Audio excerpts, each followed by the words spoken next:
Good morning, everybody. It's Friday. The weekend is here, and I hope you're ready for a good one. Hello, Simphiwe. Good morning, Gareth. You look fresh and happy to be alive and full of the joys of summer. I'm even rocking shorts. I love it. I am very happy. It's pay weekend. Like, Humanati. January is officially over. January is dead, right? It's gone. We can forget about it. The first paycheck has come in, and I'm very happy. Good. Even though it's going to be short-lived, but hey. Good. No, I know. You like look at it and you go, yeah. I make this stretch. But anyway, all right, listen, we all got that problem. Nobody's immune. No one. So, got a lot to do today. It's a stretch. Oh. It's a stretch. So Simphiwe took the piss out of me because I printed something. So this is like some stuff for the show. You can see it's like not very small font, but then I printed this thing afterwards. That's massive. And it's much bigger. So she's like, what, can't you read anymore, old man? So like, I didn't look at it before I printed it, what font size it was. Yeah, you're pulling those stunts that our grandmothers did where the paper's right here and you're like, Well, have you seen these people who like when they pull up their phone, these old people, and they go right up to it like this? Yeah, yes. Can you see? You can see their nostrils and you can just see everything. It's always from the bottom up, so you have to look right up their nose. Oh yeah, because they always, and then they just like. During lockdown, all the politicians who'd never used a camera before, done FaceTime or anything, suddenly they were like, it was right under their chins and under their nose, looking right up in. I mean, it's the worst angle. You know, in cinema they call it like monster angle, monster lighting. That's where they get you from below, so it makes you look ominous and scary. And I mean, these politicians already look ominous and scary, if you ask me.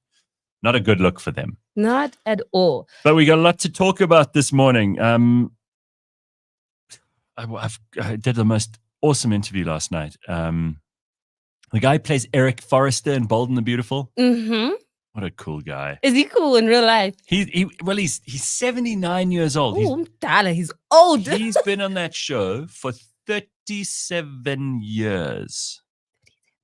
That is that character. I grew up watching the Bold and the Beautiful. Me too. And I'm like, I'm not your generation. Oh, that show had our grandmothers at a chokehold. Grandmothers, everybody.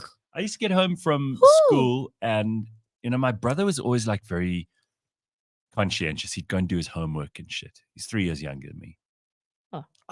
I'd sit there in front of the TV for at least an hour watching mindless shit like Bold and the Beautiful, right? So it would some of it would seep in. Like I knew who the Forresters were, and I knew who the other families were, and kind of how people were related. But I wasn't really like a fan. But I realized when I was talking to him how much I knew about the show just by osmosis, just by sitting there and it's on in the background. Because I would pretend to be doing homework, but I'd be sitting in front of the TV like every other kid in the world. Yeah, well. Oh, we learned a lot from Brooke. But Brooke Logan. Brooke Logan. Now so the woman who plays Brooke Logan, Catherine Kelly Lang, and the guy who plays Eric Forrester, John McCook, they've been on the show from day one. Sure. They raised us. They did. They raised us. They honestly raised us. Like it's an amazing story. I view relationships the way I do, thanks to those four of them, the Forresters and Brooke Logan. Yeah. JP says on the old people thing, my pops has a desktop icon that takes up a third of the screen. I saw an old lady the other day on the plane. She was like, "Yeah." Phone's right up here, and I'm like, babe, I think that blue light's bad for me, but I'm holding it over here. I'm not holding it right there. So, you. With the squint. Hey, look what I got. Stanley Cup. Someone who we will be familiar with on the show, Tracy from Turvest, decided that she needed to, because I was being rude about Stanley Cups and how stupid I find the whole thing. Remember? Mm-hmm. She's like, you need one of these. So it's actually that's a cool size, and I think this is perfect for. If you've got a coffee or a water, because I don't drink those big mugs of anything. Yeah, you like it. Look at yours. No, mine gigantic mug. it could be bigger. Double the volume of this. Easily. I'm saying, it's not the one that the girlies are going crazy over. Those, the house frows, the mommies. Yeah, but it's a great cup. I was like so impressed. I was like, you have a Stanley Cup.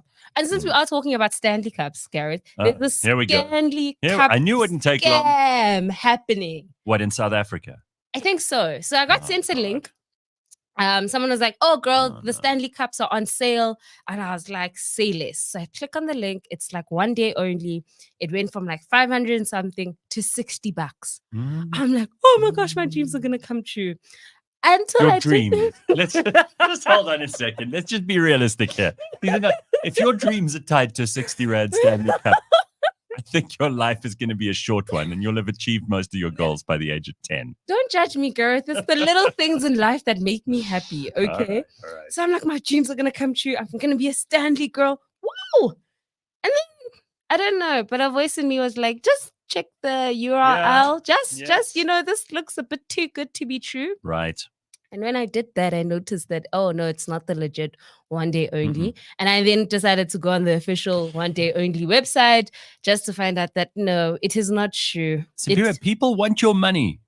People want your money. Now, I told you. I almost fell for it, though. I told you there's that grand piano that someone was going to give me last week. Yeah, I found out that was bullshit. Just everybody be on your toes in 2024, all right? Let's not do a labang and get caught up on everything. Can I also just brag for Lebang? Like, she dropped a TikTok video about like covering school books, right? Oh yeah, but with the 60/60 packets that she had lying around. Brilliant! Right? That video has basically gone viral. It's like over 6 million views, and all the parents are like, "This is such a great idea. I'm gonna get my kids to cover their books with this." And I was like, "There you go, super mom. Like Lebang's doing the thing instead of being scammed." No, she's brilliant, and you should follow her if you aren't already, because she's got some good stuff on there. Air fryers have been taken over by Stanley Cups. Yeah, well, that's about right. Yeah, and the fake ones are made of asbestos, says Slippery Pickle. And then Carl says that my Stanley Cup is so small. Nice color, though. Small penis energy. That's what I don't know. It's like 250 mils, which is what you should be drinking. I don't understand those people who, I don't know where the craze started, but they have a cup that's like a bowl. You know what I mean? Like half a liter to a liter of liquid. Yes. If you're drinking a liter of coffee, you know it's going to be cold by the time you're halfway through anyway, first of all. Because you cannot be drinking it at more than 100 degrees Celsius. It'll be boiling. And you won't be able to get it into your mouth. So just if you do the temperature over time curve, you'll know that by the time you get halfway through, that other half is going to start getting cold very quickly, which is so unpleasant. Who drinks cold coffee? Some people. Some people do. Sis. Not civilized. Don't judge people. Don't. I think this is how they're trying to get their water intake. I'm not a fan of the big mugs. Those big mugs. If you give me a mug like that, like even this coffee cup that I was drinking from just now, I'll always leave like a quarter the bottom. Oh yeah, I have the same bad habit. I don't finish it. It's like it doesn't matter how big the cup is or small. I always leave just, and I'm like, and there's always there's like the dregs, the powder at the bottom from the coffee or whatever. Thank you. Don't. Thank you. Thank you. That's enough. Yeah. All right. So you weren't scammed. That's good news. No, I wasn't. And for all the other Stanley South African girlies, you're not going to get a Stanley Cup for $60. Please don't fall for that, because I almost did. Very good. And Okay, so as I said, we got a lot to get through. So Ben will be joining us just now. We'll take a look at some sport with Supabets. That's coming up.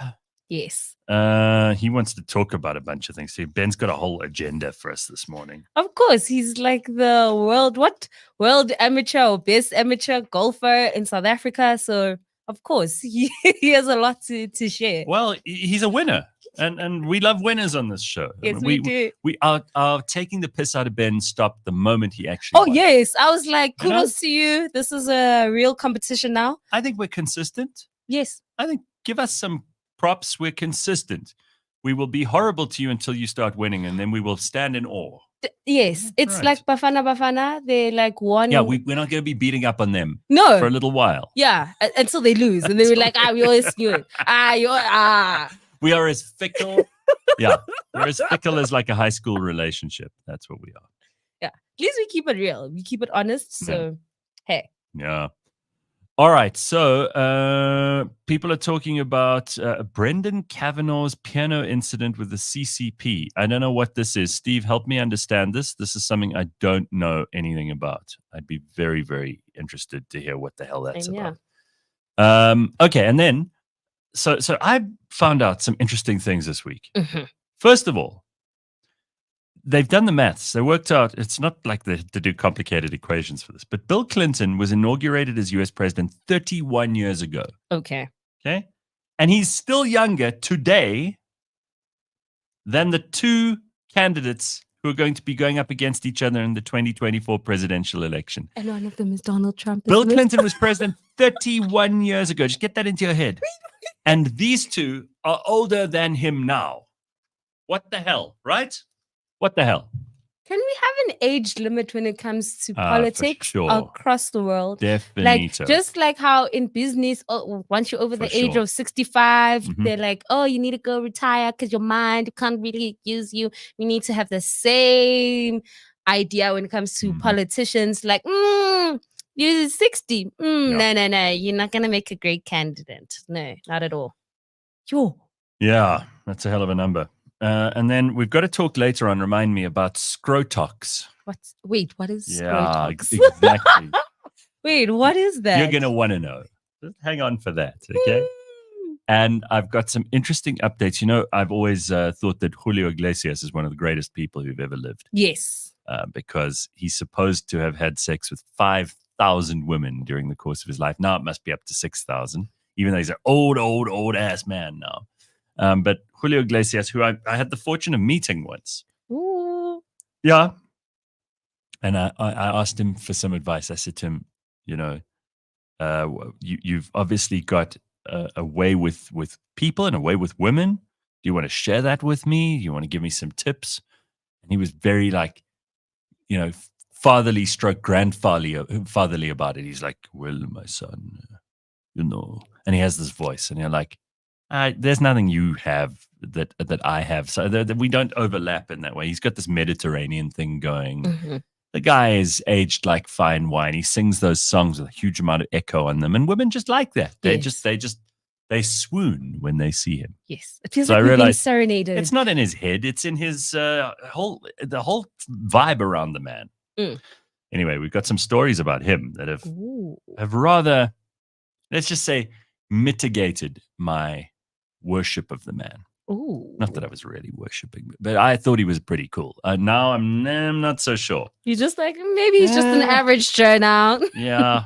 Okay. Yes, we're going to have to get to all of that just now. Ooh. So much exciting stuff. Okay. I still can't believe you haven't spoken about Hannes Stradom and Paul O'Sullivan. It's a movie waiting to be made. Okay, so listen. I am not on the internet all day. It's part of the reason that I'm in a good mood. Yes. So many days of the week. If I were caught up in the news cycle every day, and I especially don't pay attention over weekends, I'd go nuts. So you have to fill me in. Like I help bring you information about Julio Iglesias. You have to fill me in on like what's going on in the news. Simphiwe brings the Stanley Cup information. You need to tell us some stuff as well. So it's a two-way street, all right? I don't know all these stories. Give and take. I understand this. So apparently, back to that other story that I asked about, the Kavanaugh guy. Mm-hmm. So apparently what happened was this guy plays piano at a train station and the Chinese CCP, that's a communist party, tourists forced him to stop filming and the cops were called. Ooh. Jesus. And then Greg wants us to look up the Stellenbosch Ku Klux Klan. Wait, what? Sweet Jesus. This is a lot of information for a Friday. Like, I'm a bit... I'm not sure if this is the direction the show should be going today, but hey. Okay. Stellenbosch Ku Klux Klan. That's inside Stellenbosch University's House of Horrors. This is a News 24 story, so take it with a pinch of salt. Okay? Mm-hmm. Wow. Apparently, there's a punishment room. Oh, I have to subscribe, and I refuse to pay News 24. So I'm not going to read that. You're going to have to tell me. Okay, so See, it again, exists. like if you put a paywall up in front of me for something like that I don't even care about that much, you can bring it to me. I'm not going to go and look for it. You know what I mean? Mm-hmm. Okay, so do some research about this Hannes Straight-on thing and see if you can do an interview with the lead investigator from Carte Blanche. It's fucking hectic. Okay, so I'll have to do some work there myself. You're not helping me at all, Carl. Great. Damn it, Gareth. Tell us what Scrotox. All right. Yes. Okay. Okay, wait. So I'm ready. All right. So Give it to me. I was kind of hoping to save this for when Ben came, but it's all right. So Scrotox is the name of the procedure where Botox is injected into the testicles to give them a fuller, younger look. Wait, what? Okay, first of all, Whoa. I know. There's a lot to take in here. First of all, I think we've discussed a lot on this show how nobody on planet Earth ever goes nice balls. Ever. Sure. There's nothing nice about them. They're not made to be aesthetically pleasing. And I've never met any person, woman, man, animal, who's ever said, I'm really, really absorbed and into and attracted to balls. No one ever said that. Mm-hmm. Balls are a part of the package. You're a guy. It's just part of what you got. But nobody's hyper-focused on that. Mm-hmm. I don't know anyone who can remember, even if you had to, as a guy, if you had to draw your own balls on a picture, all right, you wouldn't know it probably wouldn't bear any relationship to reality. Okay. So apparently, despite all of the things that we've said up to now, there are some men who are so vain and so concerned about how maybe they got droopy, little wizened balls. They feel they need to do something about that. They inject the Botox in there. Now, I don't know. I can only imagine what this does to fertility. It must completely ruin it. So you could only do this. First of all, I think it's for very old men who've given up on the idea of having kids or of producing any extra testosterone in the natural sense. I don't know. I can't imagine that Botox straight into testicles does anything good for you. And how exactly would plump them up and whether that's important, you really are weighing up. It's like these, have you seen these emergency, well, they're not emergencies, but they're operations, cosmetic surgery operations where they change the color of people's eyes? Yes. Yes, sis.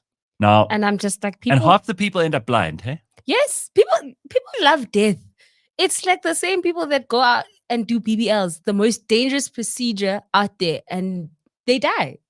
Some of them don't make it out alive just bad. Because you want a bigger bunda. Oh wow, so guys, bad. No, it's so bad. But imagine operating on your eyes. Now,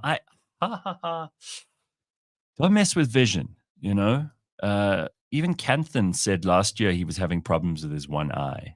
And Rena was having problems with her one eye, and I was like, I get very uncomfortable around eye operations, needles in eyes, that kind of shit. That makes me miserable, and I'm very sensitive about the idea of losing my sight for some reason. It's still a thing that I have to overcome. I hope I never have to, but I've got a major problem in my head about losing my eyesight because to me, the world is a beautiful place and you have to be able to take in most of it through your eyes. And the idea of not being able to do that would be worse than hell, a fate worse than hell for me. So when I hear about people who are willing just to have a change in the color of their eyes, to go in for an operation where someone will cut, no, it's crazy. What for appearance?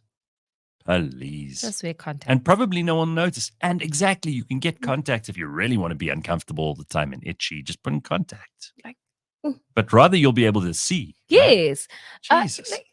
People are just the extreme lengths that people go to just that's mad. Change themselves. Yeah. But back to the scrotum thing. The only people that I think could possibly use this is like people in the porn industry. Yeah, no one else is looking. No one else is looking, right? Everybody else, I'm just like, why would you care that much? Well, Belladonna says younger looking scrotums, yay. So there are people. Tabo says if they look like raisins hanging from a tree, you got to do it. Carrie seems to think it's the guys who are in the gym the whole time. Maybe because they take steroids, so that messes up everything, right? Justice Lisilo says nobody cares about balls, but we all care about breasts. We do also love a chicken breast. Yeah, he's mixing up a whole lot of ideas there, but yes. Yeah, I don't know. If you want your meatballs to look like rolled up socks, get some Scrotox. Is that the new slogan? I think JP, the point is to make them look less like rolled up socks. And then like what happens after because with Botox you go back, for like oh my god. Right? It's not a once-off procedure. So what happens like after 6 months you're just like need to go back for a bit of a no. Louis says this is frightening. My wife works for a local private hospital. Apparently the needle they use doing a Scrotox operation is about 500 millimeters long. So it's 500 millimeters is half a meter. That's long. No, man, that's bullshit. You're not paying attention, Louis. There's no way. Half a meter is like this. That is very long. The hell do you need a needle like that for to get into the bollocks? You need a needle that long. Come on. Talk nonsense. Anyway, I'd rather lose my hearing than my eyesight, says Miggs. I'm with you. And I love music, so it would be very difficult. Plus, I couldn't do what I'm doing here, but I would still rather lose sound than sight. Grace says I had a cornea transplant due to medical reasons in 2007 in my one eye, and it was not the best experience. I can't begin to imagine changing the color. Big no. Right? Yeah, like that's so unnecessary. Like, we always talk about like these beauty standards that are so unrealistic and we blame media, but sometimes it's self-inflicted. It's one of those, I'm like, why would you wake up one day and just be like, I want to change the color of my eyes. I don't want to be brown anymore. I want to have hazel eyes. Like, no, why? Look who we've got who's also not a fan of News 24 for kind of obvious reasons, but Angela Agrizi's in the comments this morning. Wow. How's it, Mr. Agrizi? A whistleblower, well known to South Africa. He says, what is the difference between News 24 and Greek yogurt? Yogurt has a culture in it, he says. Beautiful. 500 centimeters. No, he said millimeters, Carl. Here's literally, the comment. Listen, double M's. You know what? Here's the original comment from Louis, Carl. He says 500 millimeters long. Yes. So yes. Centimeters. Yeah. 500 centimeters, he says, is a half a meter. 1,000 centimeters, so 500 millimeters. What is smaller than that? What is 500 millimeters? No, dude.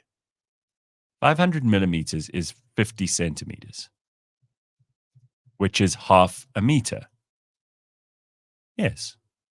I'm going to stand by what I said. So 500 millimeters, yes. I just went to Google. Yes, half a meter. Equates to 50 centimeters. Right. Which is half a meter.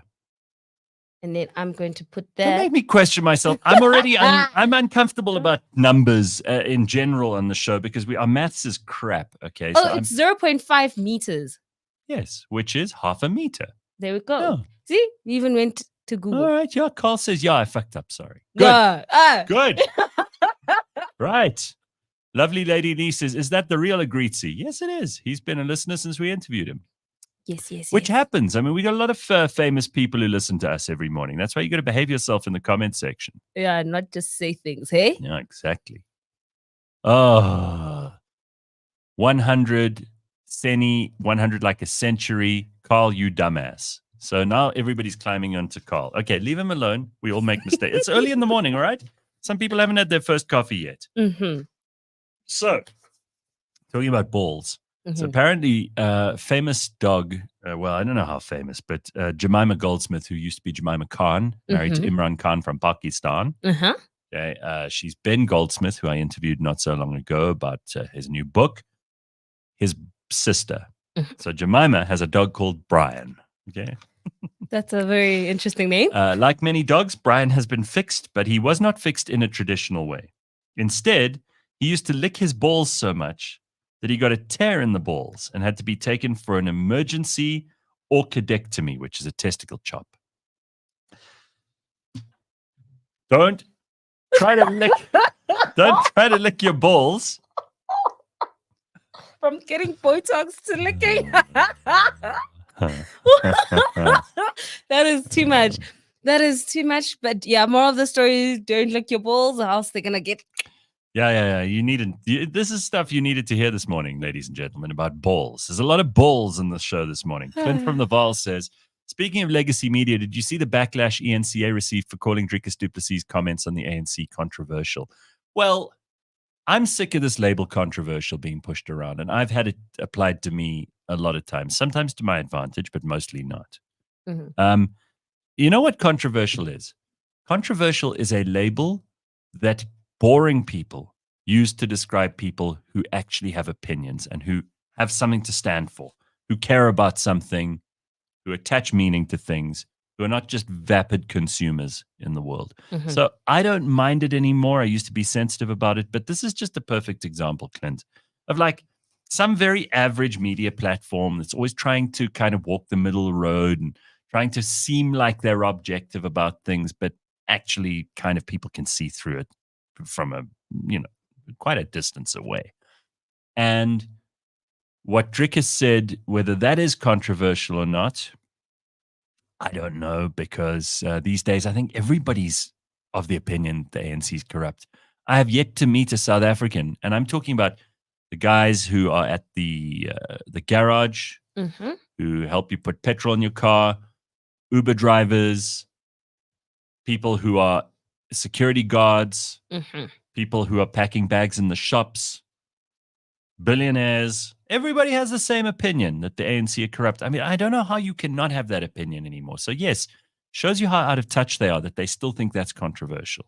Yeah, because it's really not. But also, isn't it controversial when you say something that the masses don't agree with? So if Correct. the majority of people think ANC is not corrupt, Correct. and you saying they are corrupt, that is controversial. As opposed to he's saying what we're all thinking.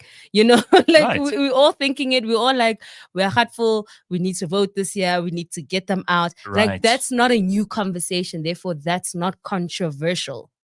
I totally am with you. Oh, are they going to do the typical thing because he's white and he said it? Well, that's it. Is that what makes it controversial? And that's also like, just people are sick of that stuff, right?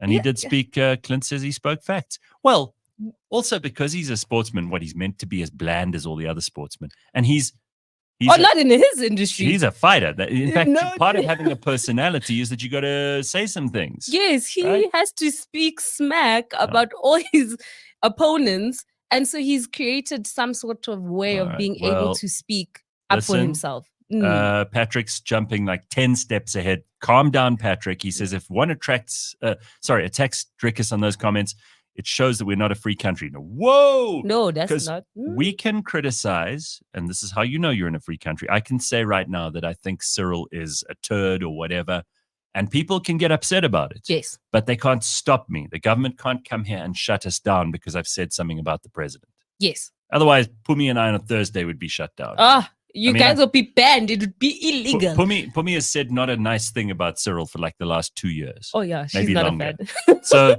she would be shut down. She'd be pushed out of media. She'd be cancelled, all that kind of crap. But we're allowed to say these things, which proves that we are, in fact, despite all of our problems, we are in a free country. Oh, yes. And the fact that our champion at UFC, Dricus du Plessis, can go ahead, say what he wants about this government, again proves, because he landed here yesterday, no one went to arrest him.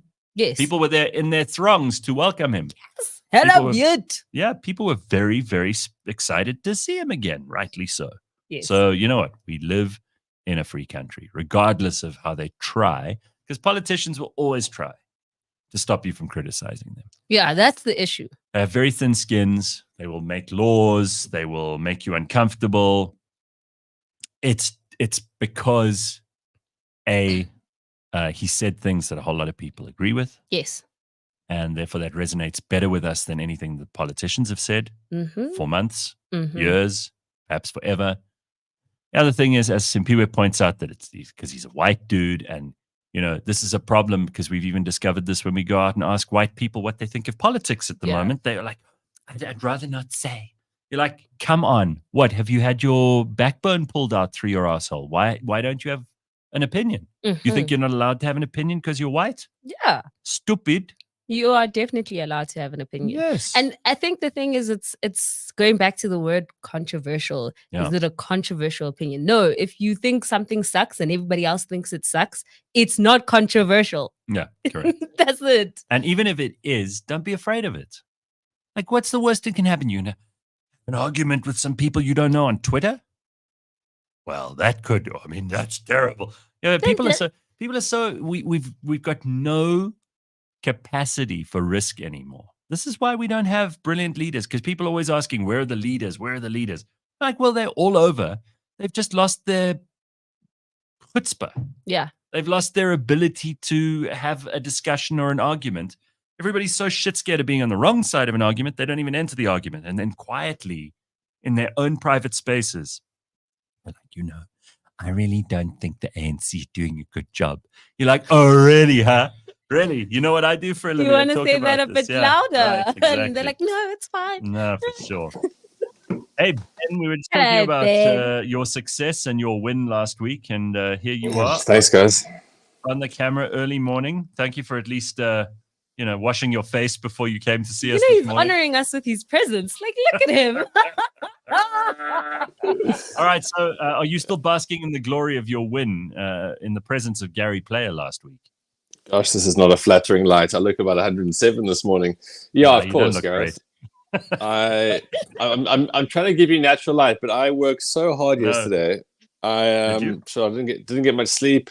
Yeah, I'm filming. I'm doing like a new content series, so it meant I spent an entire day just following people around rugby, and pretty tired today. But I'll tell you more about that as the thing develops, because I think it could be the greatest story that I've ever been able to tell. It was a really fascinating. Wow. Really fascinating day around what actual grassroots rugby looks like and how you develop talent in this country. And yeah, I've met real people, not like ANC showboaters who don't do anything. And I'll always support Drickus and what he said. But yes, I am still basking in the glory, but I've taken it up a step. I've got 5 weeks. I've got 5 weeks to prepare my body and mind to become the world champion. So I obviously taking it hugely seriously. I'm not going to have a lot of time to play actual rounds between now and then, unfortunately. But I'm just I'm working out like Rocky for this thing, because I'm not going to be the best golfer, but I'll definitely be like the fittest, strongest golfer on that week. So people are going to come from around the world thinking they're just going to come golf, and I'm there to win. I'm there to fight. I'm there to. Ben, I love that. I think that's everything you say now is serious. I mean, listen, even if you are just in inverted commas, the strongest, right? I mean, like, that's a great thing to be, because it puts you in a position where you could just win based on that. Just absolute display dominance, Gareth. That's pretty much how you go about these things. Do the unconventional. Yeah. No, absolutely. All right, so you could be world champion. That could be bloody amazing. You must put that on your strap line then, part of your CV going forward, right? Forever. So in actual golfing circles a while ago, when golf got back into the Rio Olympics, everyone was like, ugh, why should golf be here? We've got like fat drunks basically walking around with athletes. And like it wasn't... John Daly. Well, John Daly said, fortunately, is kind of past that. And I'm looking at a guy standing in his underwear staring at me. That is odd. And now he scratched his balls. That was right on cue. The little tip of the old penis at the end there. No, wait, there's his girlfriend. I think they've noticed me. Wow. I'm staying. What a horrible view. I'm staying at my brother's apartment in Cape Town, and I'm obviously, to get the natural light, I'm staring at another building. And sorry. Yeah, that's very Cape Town. People showing their penises to each other.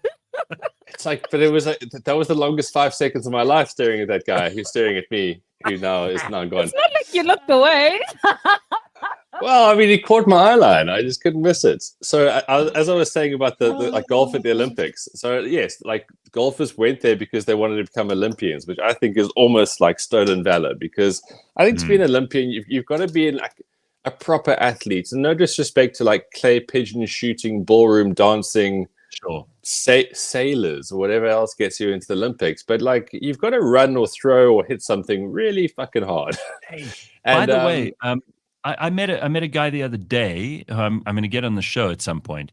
He's in the top 40 fastest people on earth, which doesn't sound like a lot, but it's actually an incredible like select category. He's a 100-meter sprinter, originally from South Africa. He now runs for New Zealand. Sure. But my God, is this guy fast? He can get up to, I think it's 38, 39, 40 kilometers an hour. Yeah. Is he? Which is, I mean, is he a white guy? he's a what? He's Is a he? what? He's from, he's originally from the Cape. That's even but more impressive amazing. because Yeah.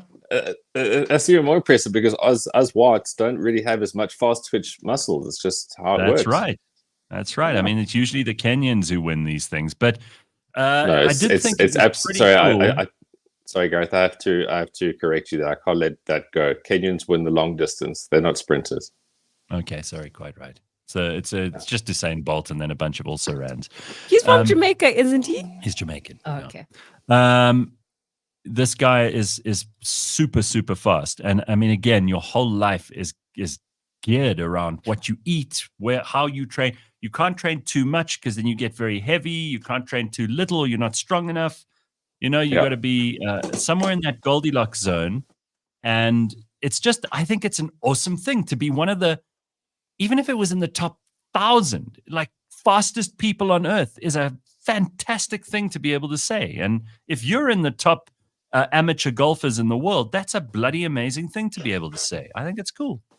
Okay, so I'm making this point terribly, obviously, with all my distractions and segues. But basically, Justin Rose won the Olympics golfing gold medal in Rio. Okay, and for many people, it was like, yeah, so what? But he took his gold medal everywhere for the next year. Like right. he would finish a golf tournament and then he'd put his medal on, even though he like didn't win that tournament or even come close.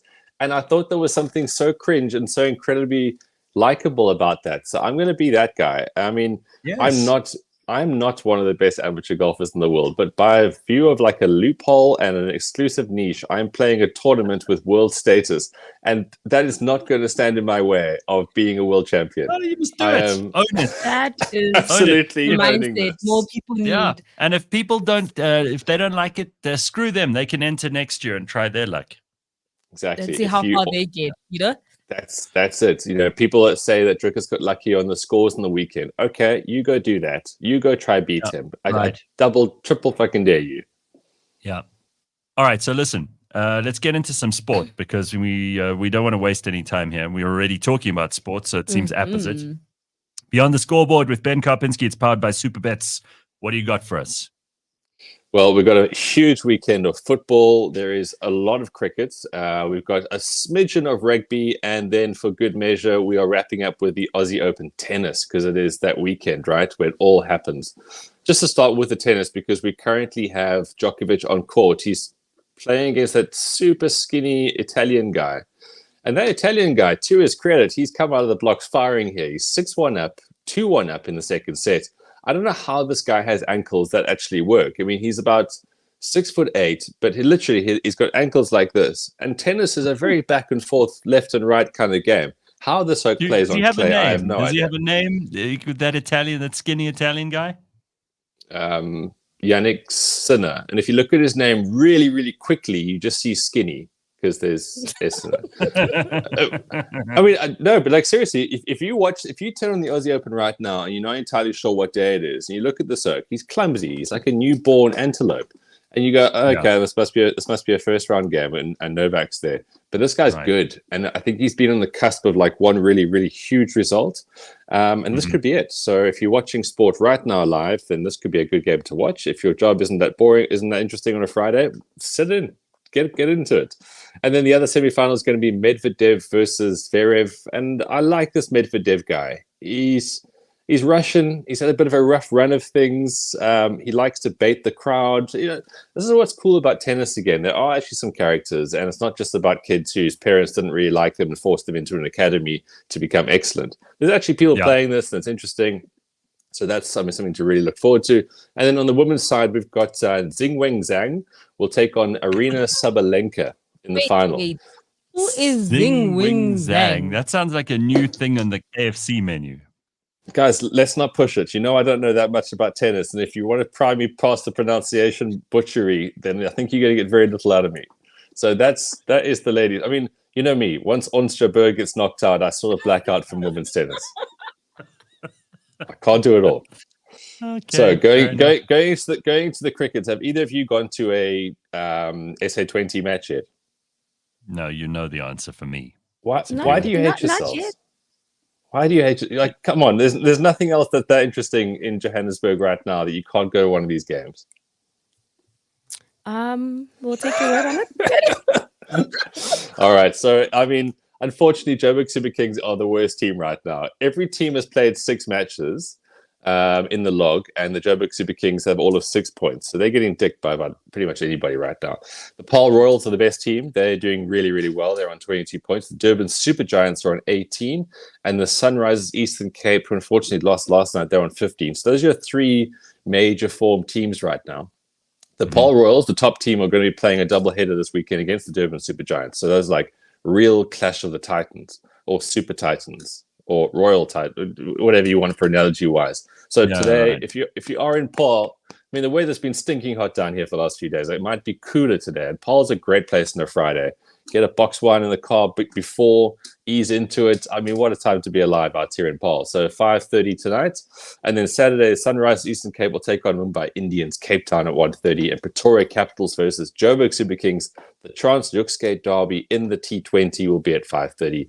And then Sunday will be their return match. Durban Super Giants will host Paarl Royals at 3:30. And again, if you go watch the cricket in Durban, then it's extra points because Durban's not great. It's not great. No. It's still a nice stadium to go to. Good luck, and I salute you. Now, for the really rich cricket nations, they get Test match cricket, and not just a couple of smidgens here and there. India versus England. Like, if you want to know you're rich in the world of cricket, you have a 5 Test match series, and that's exactly what these guys have got.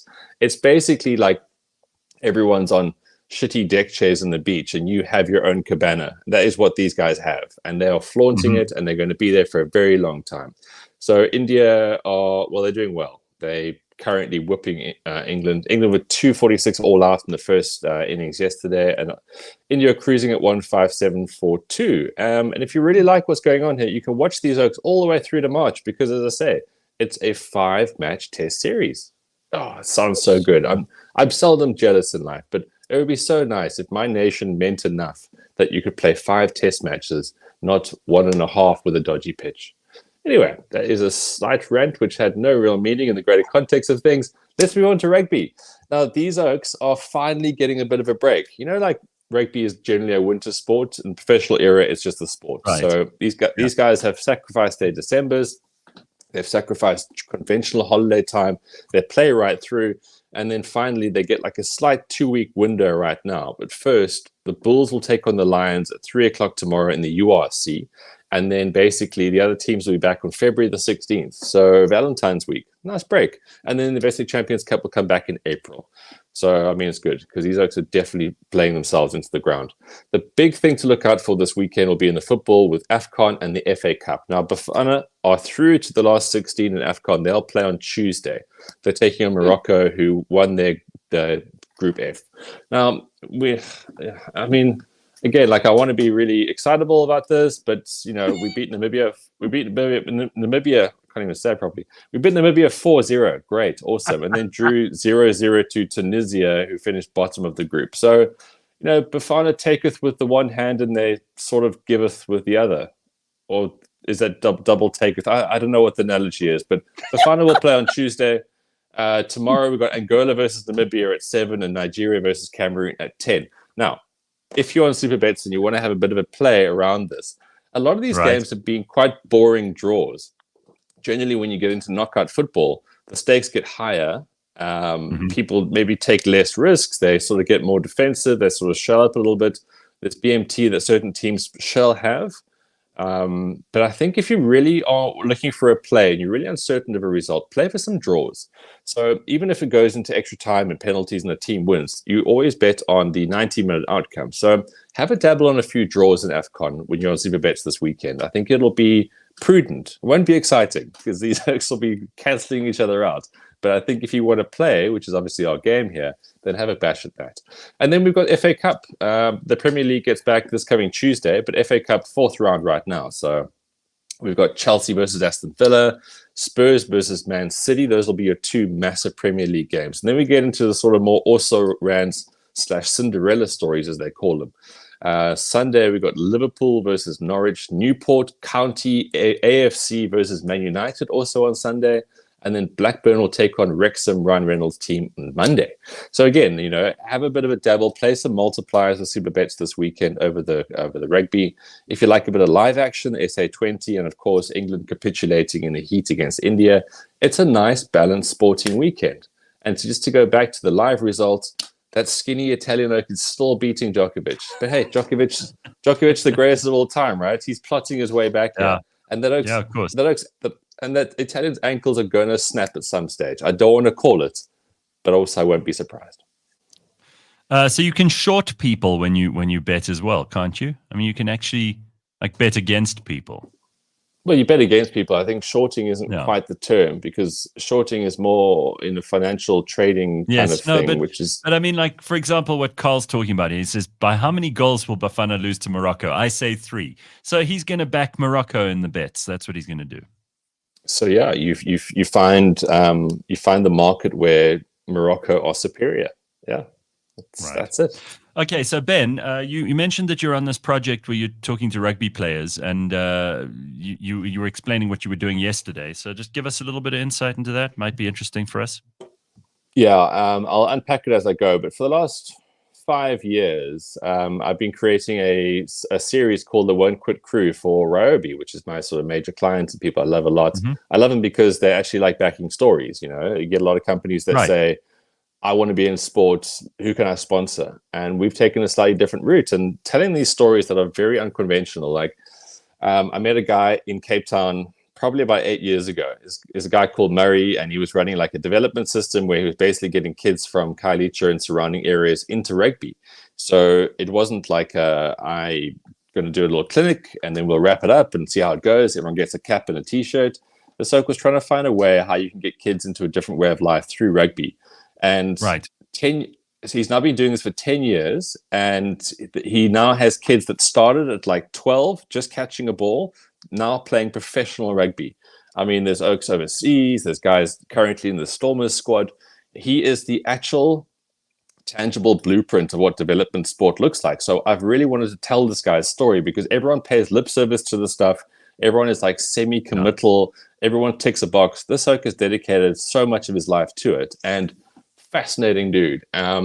He now has he's got a performance academy within Bosman's Dam High School. So I was there yesterday. I even worked out in the gym with some of the kids, and seeing people who ordinarily, I mean, we all know what bad areas in this country look like, right? We all know the hardships of township life in this country. You have no chance, not just no chance of becoming something. A lot of the time you have no chance of actually leaving there. And this guy has placed people into schools around the Cape, from your sort of more basic blue collar kind of school all the way through to private schools. He's given these kids opportunities, and I want to know what he did. I want to know what his plan was. I want to know what the timelines were. And within that, he's also got professional players who are giving back and coaching within his structures.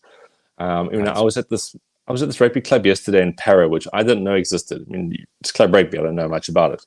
They've had, I think, 24 different Springboks over the years, and such incredible heritage. But I mean, every neighborhood and region in this country changes, and it's gone downhill. They've been battling relegation for the last 7 years in the Super League, and they used to be the best.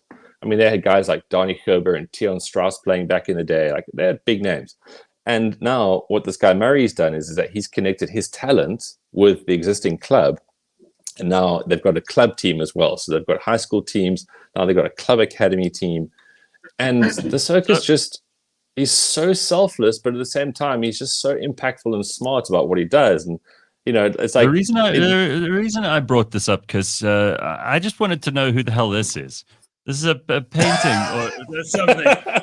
And you put this on your Instagram, and I'm like, sorry, I've gone off on a tangent.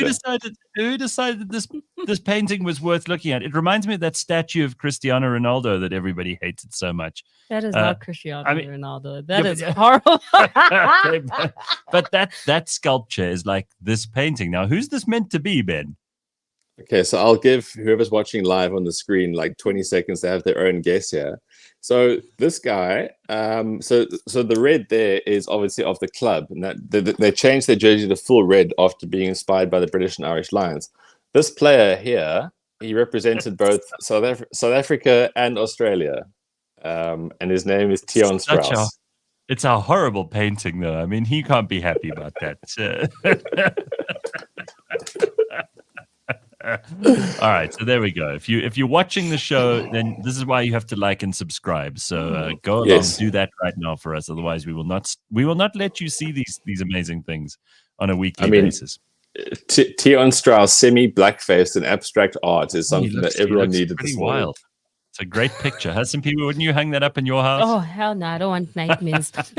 it's painted on the wall. I think you have to take the entire stadium. You can't. It's painted onto the wall. I hope that artist doesn't do any more commissions because it's really just very unflattering. Giving Rasta vibes. Like terrible. It looks like an evil voodoo doll. All right. So a couple of other things that are on the agenda for this morning. And I think this is something that comes up so often.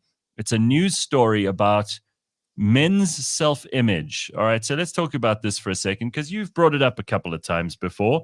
Male body image issues and the elements around comparison. And we were talking about Scrotox. I don't know if you heard that earlier on this morning, Ben. Oh, I'm guessing that's tightening of the scrotum. Correct. They put actual Botox into people's testicles, which cannot be good for you. Maybe the guy that Ben saw this morning, he might need it. Yes. As you said that, I looked up thinking maybe that's why he gave it a scratch because it was a bit lower than usual. So needless to say that they've both gone away. His girlfriend came out slightly, and then she's gone away again. Maybe they've gone for a run. Okay, well, we could only hope. But Scrotox aside, what are these stories around body image issues in men? Because this used to be exclusively the province of women. Let's be fair. Males might have had.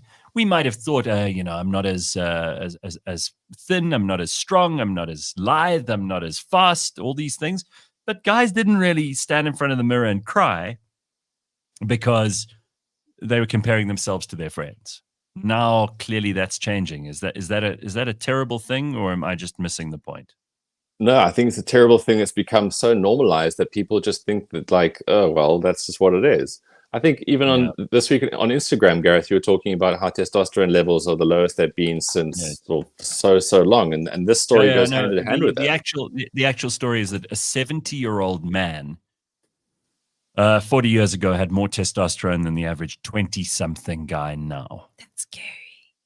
That's what it was. Sure. Frightening. So I tell you what I find interesting about this story right now is that I think in a lot of circles, people are going about it in the entirely wrong way to remedy it.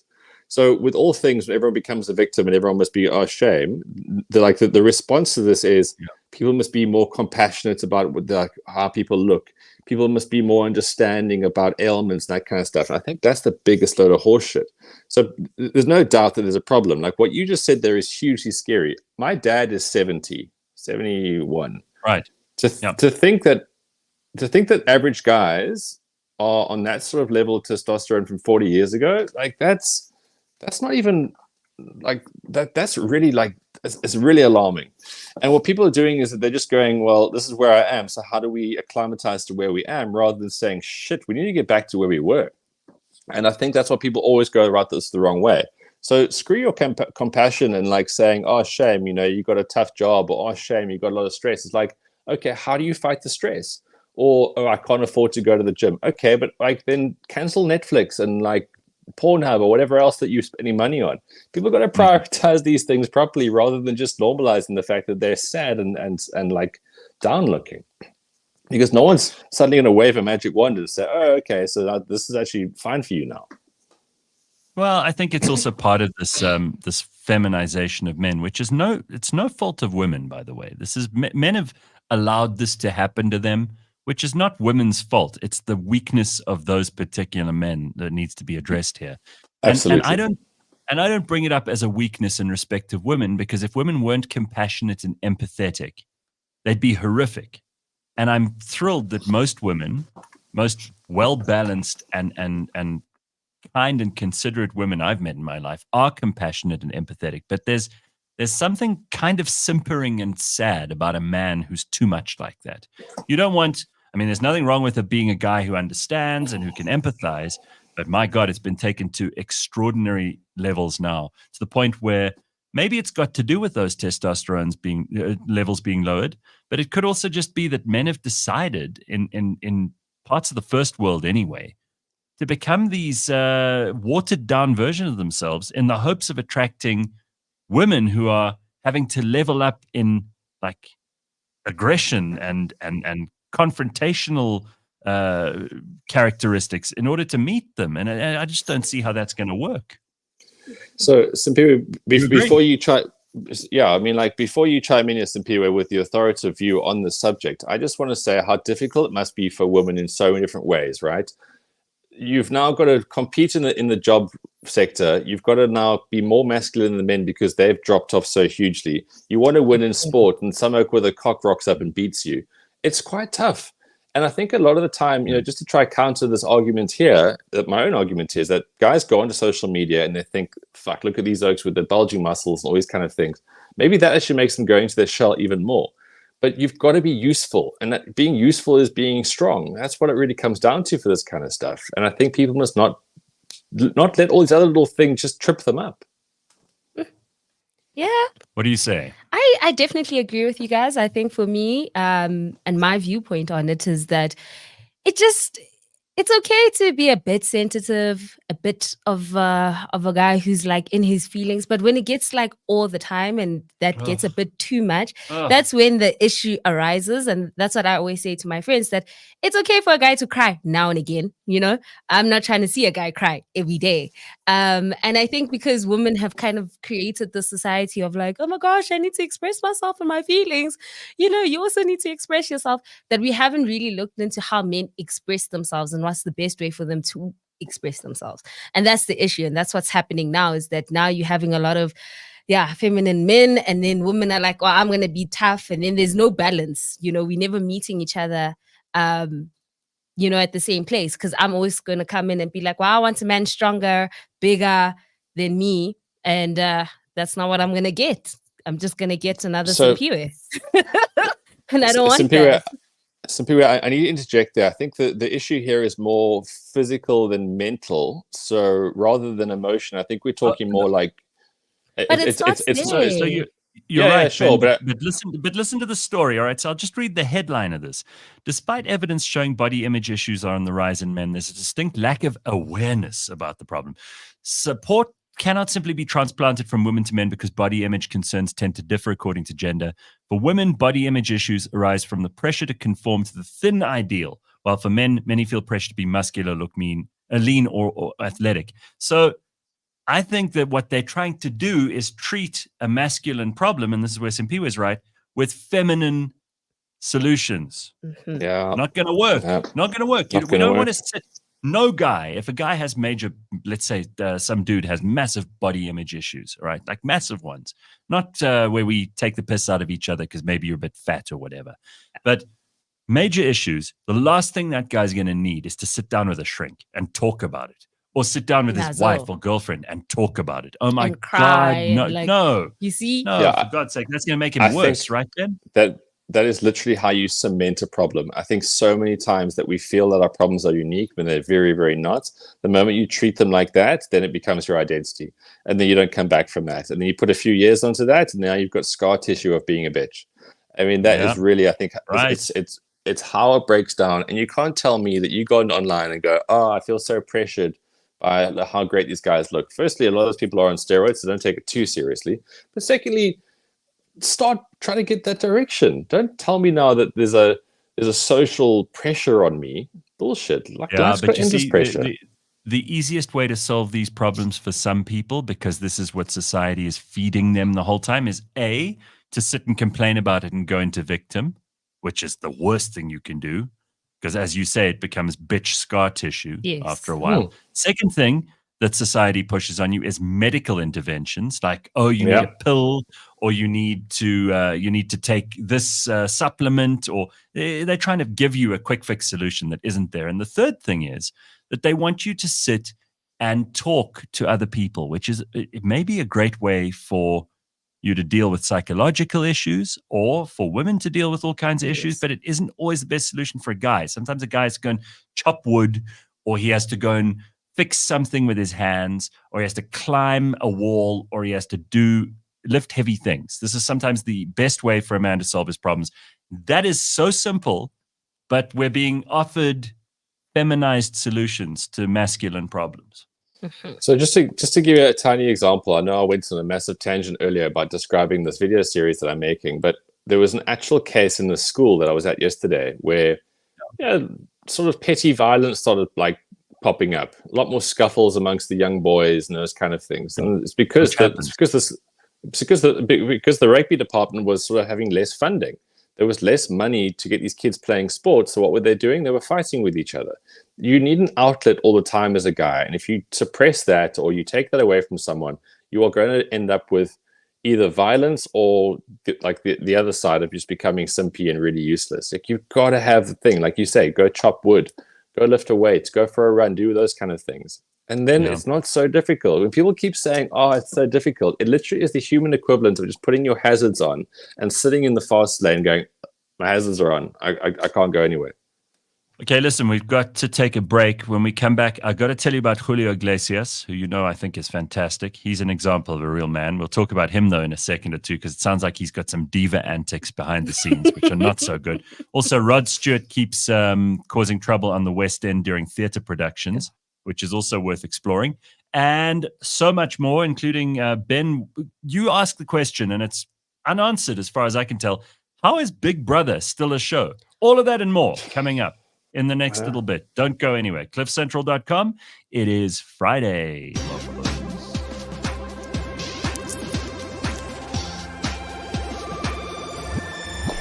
Every time you listen to that 80s show, Tom Cruise lives another 10 years.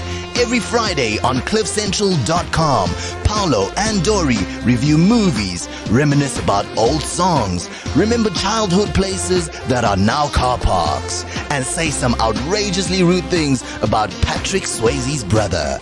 That 80s show, new episode every Friday, live or as a podcast on CliffCentral.com.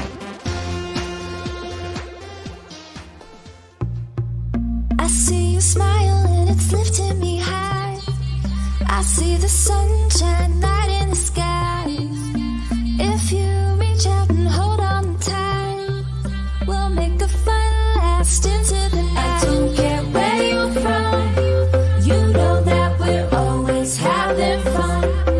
And even if the day turns into night, I know that your smile will keep us bright.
Hey guys, this is Younger, and you're listening to Celeb Savant 360. That's it. That's a really good analogy. Moret Brown Cloth. As long as I'm here in Maryland making music that can reach South Africa, whether that's like digitally, physically, or by carrier pigeon, I'm all right with. Will Burkhardt. And I appreciate you having me, and I appreciate people listening to this. I had a really nice time. You're asking some great questions. Alex J. Thank you for listening to Barrett's podcast. He's a very sweet guy. Barrett Edelstein here, the host of Celeb Savant. Catch the podcast every Friday morning only on CliffCentral.com or wherever you find your podcasts.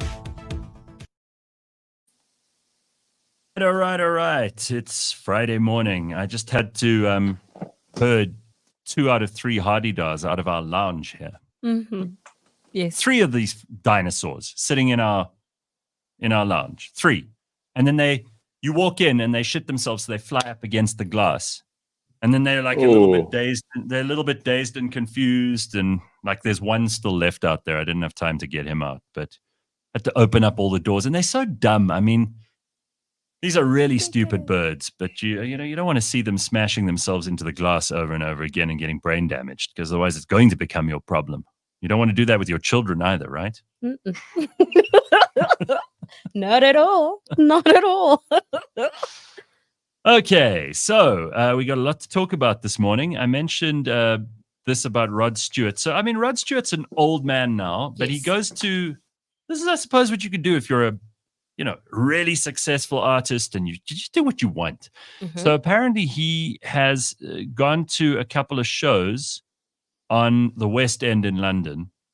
He went to go and see Cabaret the other day, and he gets taken in. He's like so excited, and maybe he's doing, I don't know if he's hitting the drugs very hard again. I'm not sure, but maybe he's just excited because he's an old man who likes these songs. So he goes to watch Cabaret, and he sings along with all the songs at the top of his voice. He's in a crowd of people. He's sitting in a theater. So this is not the sort of thing you do, even if you're Rod Stewart. Anyway, he comments on the performers as they go on and off stage. He goes, "There she is. Go on, girl." As the girl starts singing and that sort of thing. He got so stuck into the chorus of one of the songs that during the interval, one of the people sidled up to him to tell him to pipe down. But he didn't pipe down. After a few dozen refunds were issued to neighboring punters as a result, he just carried on singing. So if you're so rich, those ungrateful people, they got a show and Rod Stewart. You want a refund? You should pay more. Right. I think if you've got Rod Stewart sitting near you and he's like shouting at the top of his voice and he's enjoying the show, it's like, that is way more exciting when you tell your friends, "I went to see Cabaret last night." And suddenly you've got a story about Rod Stewart shouting along, singing along, making comments. It's way better. I'm definitely that Karen in that situation. Why are you making a noise when I'm trying to enjoy the show? Like, I don't care who you are. Like, we are all this. You then should have just booked out the entire theater. You have the money to do so. No, sir. No, there are rules and regulations, okay? I want to enjoy the show and hear the people, not you bimbering here in the crowd. No. Congo Chris says, "You couldn't pay me to watch Rod Stewart." Well, I think he's kind of exciting. Clearly he wasn't for the people in that audience. He was more annoying than anything. He's got this incredible story. I mean, Rod Stewart is actually a very cool guy. I would not have a problem with Rod Stewart behaving badly during it. He's 79 years old, this man. Let him do what he wants. Simphiwe, you keep forgetting celebrities are better people than us. We must be appreciative of their outbursts and interactions when we see them. They're not better people, but this guy is particularly entertaining. Watching Rod going, "Oh, there she goes. Yeah, here she comes. Here, come on, honey. Yeah, you come and sing for us. Hey, I mean, look, Gareth, if that was your daughter, maybe the complaint stands. Sure. There I was. My daughter finally made it to the Cabaret, and this old lecturous pervert is now giving his thumbs up. I don't want to see that. Then fair enough. But then don't complain. Take him outside and beat him up. Like, see, again, men must act like men. Stop complaining and being a little bitch. Go have fisticuffs with him. Then the story is really good. Oh, what happened last night? Fist fight with Rod Stewart. There, beat that story. That would be so funny. That would be the best. Arbot says we should rename today's show 3 Hadedas and a Cape Tonian Cock.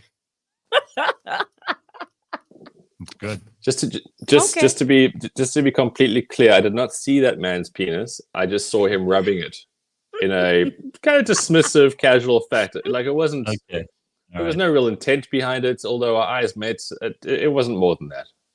Okay. Megan says, "I love Rod Stewart, seeing him in March, and I'm in my 30s, but any sexist shit like that at a cabaret and he gets the boot." Come on. Who are you? You think you're the god of stage theater? He paid the people around him who said they were upset. He's Rod Stewart. He's not better than you, but he's certainly richer and he can do what he likes. And book out the entire theater and then go crazy on your own. That's great. I see Simphiwe protest too much. If you were sitting 3 seats from him and he started doing this, first of all, you'd whip out your phone and film it. I know.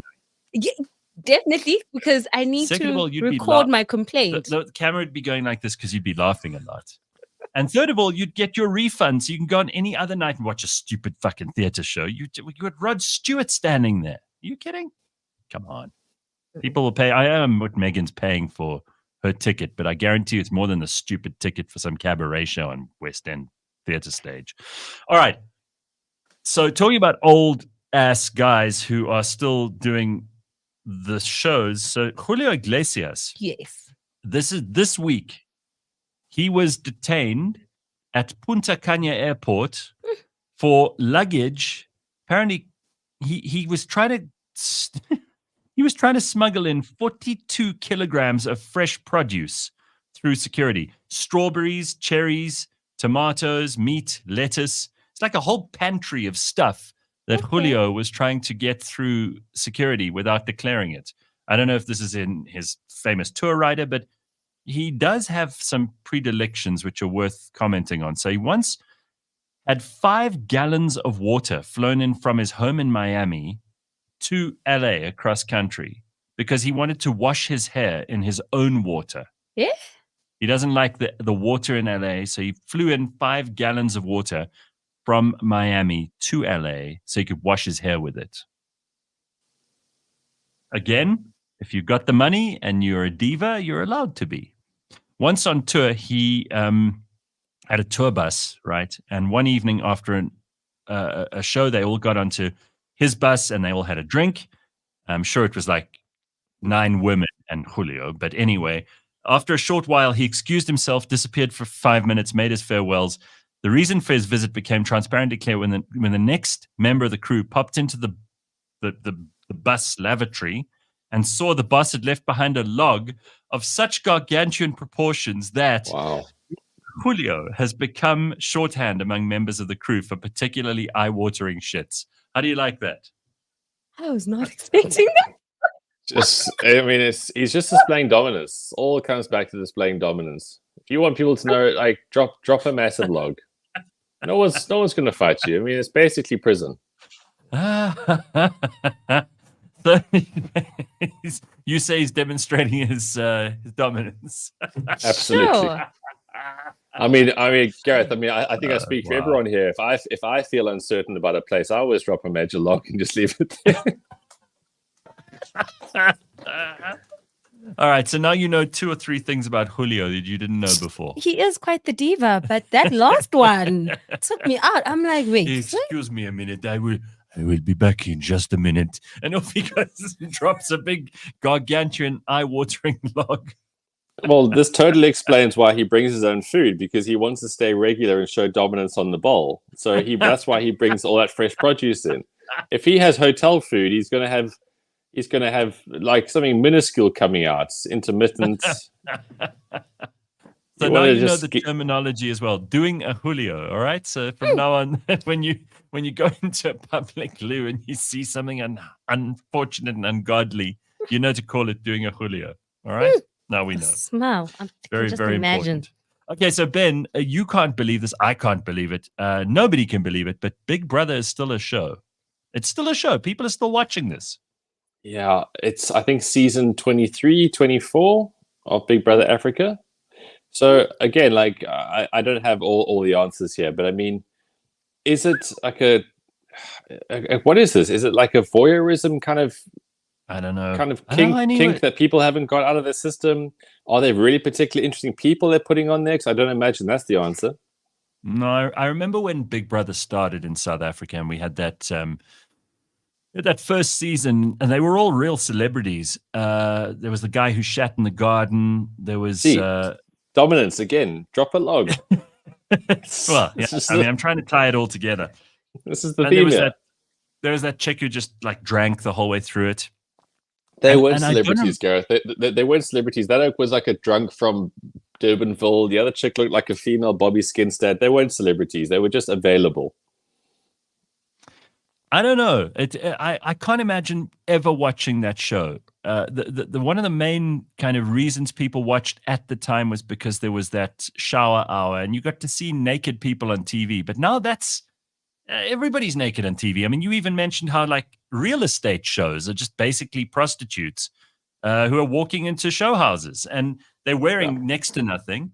and they probably would show nothing on their OnlyFans, which you can get the link from on the reality show, right? Exactly. But not only that, TV has progressed a hell of a lot, and there's more entertaining stuff. Like reality TV had a purpose because it was reality TV. It was raw. It was different. That's the big appeal. So now reality TV's died. These people are fucking boring. They're like want to be C-grade celebrities, and we even tired of A-grade celebrities. So what is the appeal? Does everybody work for free? Because I mean, this stuff takes money. How does it work? It does, and clearly that there are production companies that are still able to make this, and there are advertisers who will advertise in it. So it's phenomenal. I mean, maybe we need to look at the ad industry and ask them why the hell they would be paying for this indirectly or directly. That's the real question. Maybe and audiences, right? We got to ask audiences, like, who's watching this? I can tell you who's watching it in this office. Who's watching it? Ask Jane, and she's the only one. There we go. No, okay, well, we know what the demographic is. So, I think all reality shows, if you're ever going to do it, always do season 1. That's the best time to do it. You get to do the crazy nonsense on it. You get to be yourself. You make the money. You actually become a celebrity, which is what a lot of people want. Any other season after that, you're just second best. And the thing was with Big Brother, we've seen it all. Hey, like we've seen the people get drunk, smash. There's nothing new that they can bring us. And they've tried to bring influencers. I've seen now some TikTokers that are there and whatnot. And Nobody cares. Nobody cares. Can wrap it up now. Yeah, it's done. Just wrap it up. Like I just also quit while you're ahead. I mean, like all these singing shows, like who? And I was on one, and I loved it while I was on there. But I did 11 seasons. It went on for another 3 or 4 after that. It's enough. So what happens? No, we don't. The market does not have demand for this many reality TV singers. It just doesn't. Well, it doesn't in their sort of basic iterations. But I mean, if we try to turn this around, what would make you want to watch Big Brother? Who would they need to herd into that house? I mean, we got elections around the world this year, right? There's something like 36 elections in the world. Big Brother party would be quite funny. Imagine if they just put ANC top brass in there for 40 days, or they put the EFF in there for 40 days. That would be funny because it would be absolutely catastrophic. There would be fights, there would be fires, it would be a disaster. And that would be, for shock value, quite interesting. So, I don't know, like a lot of these, I mean, like I still haven't watched it, but just to kind of put them in one place, I think would be quite funny. Because you're basically imprisoning people, right? So the next Big Brother would be interesting if you have like sports stars who went to prison for various things, and you get like a full list, okay? Because there's oaks that like, or so you have Oscar in there, you put him back in. Yeah, you get other guys stars who went to prison. That would be worth watching. Yes, where I'm getting with this is that you need better themes. So I know that it often happens. The Americans are pretty good at this, like because they know that they've got attention deficit disorder all over that country because everyone's medicated. So they've got to theme these things properly.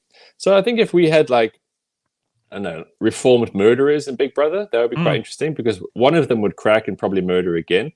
The stories would be interesting. I think if you've got like it girls who fell off the radar, that would be quite funny because they're trying to get back in and ones who've let themselves go a little bit and they're like don't get the attention and then you give them like better challenges. Maybe then, again, I'm clutching here, but I mean the fact that we're even talking about Big Brother is a clutch to start with. Sure. Well, I think that you just added like new layers which have not been added. I think the biggest problem with these shows is I don't think that they've really changed. They're doing the same thing that they did 10, 15 years. I mean, when was Big Brother? It's like at least 15, maybe even 20 years ago. Yeah, Gareth, it's 20. And since then, changed but since then, we've also got shows like The Real Mahoshas of Wherever. And, these women, and that's got evolutions of that because you want people to fight with each other. We've got The Bachelor's come out since then. There's all kinds of other things that take the best of what Big Brother might have had in isolation. Clint from the Vault says, look at Love Island. Luckily, those people seem to commit suicide when 5 minutes of fame and Botox is faded. That's something to bet on. Clint is not lying there. Hey? I mean, there's a genuine thing. Like, a lot of them commit suicide. A lot. Yeah, 100%. Yeah. Shows you how good that show is for people. All right. So we've often spoken about like the UAE and Saudi Arabia and all of that stuff. Mm-hmm. So apparently Saudi Arabia has announced with great fanfare it's going to be relaxing alcohol sales and opening up a liquor store in Riyadh, which is the capital of Saudi Arabia. The catch is it's only for diplomats and booze will be dished out in strictly specified quotas. But you can buy booze now in Riyadh, especially if you're an out-of-towner. How thirsty is your average diplomat? Well, each registered individual will be able to buy up to 240 liters of beer, 80 liters of wine, or 40 liters of spirits a month. That's a lot. Sure. Each registered individual. So they are allowing for some serious drinking to be going out there. 3.5 bottles of wine, 2 bottles of gin per day, every day is what that works out at. 14 pints if you're a beer drinker. It's a lot. 2 bottles a day. 3.5 bottles. And I thought we had a problem as Sada. 3.5 bottles of wine, 2 bottles of gin. So that's in Saudi Arabia. By the way, do you know why Saudi Arabia originally banned booze? It wasn't because of Sharia law. The real reason that they banned booze was back in 1951, one of the king's sons, the king of Saudi Arabia's sons, got hammered at a British diplomat's party in 1951 and shot the host after he refused to pour him another drink. Wow. What an embarrassment. So that's when they banned alcohol. They're like, well, we can't have the king's son shooting a British diplomat. So let's... There's nothing worse than someone who can't hold their booze. Hey? It's so embarrassing.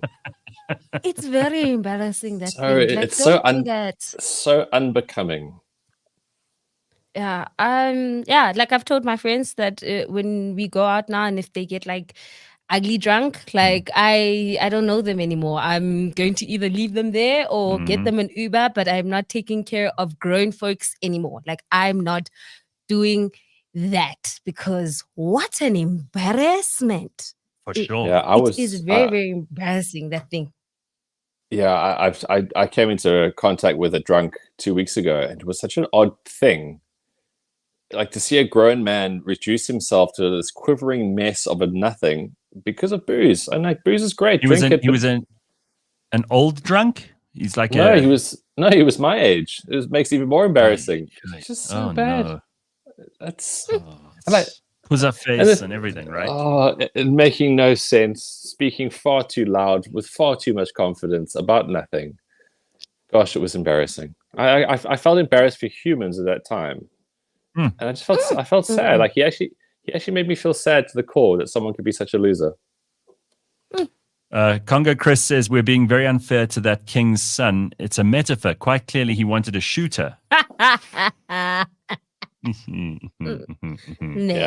Rachel reckons it's a slippery slope. The next thing you know, Saudi Arabia will be Dubai.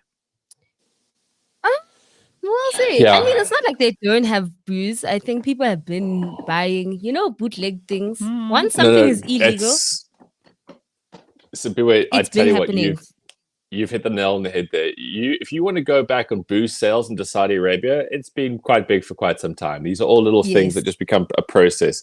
If you're a diplomat and you want an orange alligator who likes drinking Fanta, they'll sort it out for you. Like, there's nothing out of the reach here. But something that Saudi Arabia will obviously know, they're not stupid, is that if you want to build all these really, really nice things, you have to realize that you need drunks to be around. So all these are like cool accommodations and like 5-star cities and all these kind of things. It only works if you get British people to get drunk there. Otherwise, you're just bankrolling everything. So you've got to provide booze. That's how it works. Look at Dubai. I mean, Dubai in many ways, it's like, what a horrible place. Like it's just everything of like human sort of like temptation and vices all thrown into one. It's not even debauchery, because like Vegas is debaucherous, but it is what it is. Dubai make it sound like that's a great way to live. And I think in that Muslim area, it's a very weird kind of hypocrisy that I believe. I don't know what there's a better term for it, but you've got all these prostitutes, you've got all these people behaving so terribly. They're there purely for money. They're not there for scenery, culture, or anything else. So they're there for money. So I mean, I've heard. So I have heard, just to play devil's advocate, from friends of mine who are there. oh no, but the restaurants are amazing. So they have great food and there's so much to do and all of this stuff. It sounds like they protest too much though, because there isn't really much to do. I mean, you've got to go. How often can you go into the desert on your, on your quad bike or whatever? Guys, I know that. Gareth, I mean, I can tell you right now, I would go to Dubai in a heartbeat to go have fun, to go do things like play golf and do those kind of things. And I will go to Dubai in future. But I'm saying as a place, if you were to define it and what it's about, and if you want to say that, what's it like for humans, I think it's terrible.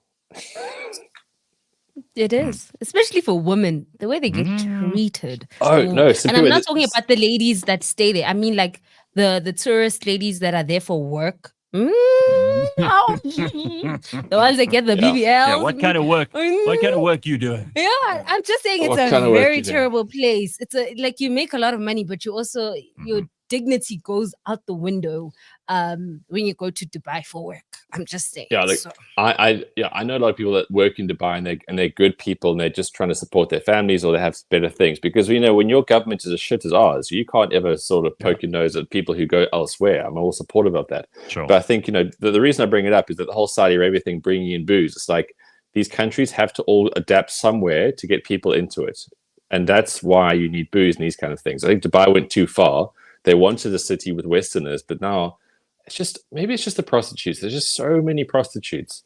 Like I was chatting to a guy who went to a golf event there, similar to the one that I became national champion. But Ben, Gareth, hold on, before you sneak in any more references to your being a world champion, you've also got to be fair. Like prostitutes, we must be so dismissive. This is a very important economic function. In fact, you could argue that the only places where you don't find prostitutes are truly, truly demented societies where the government controls everything, where people have no freedoms whatsoever.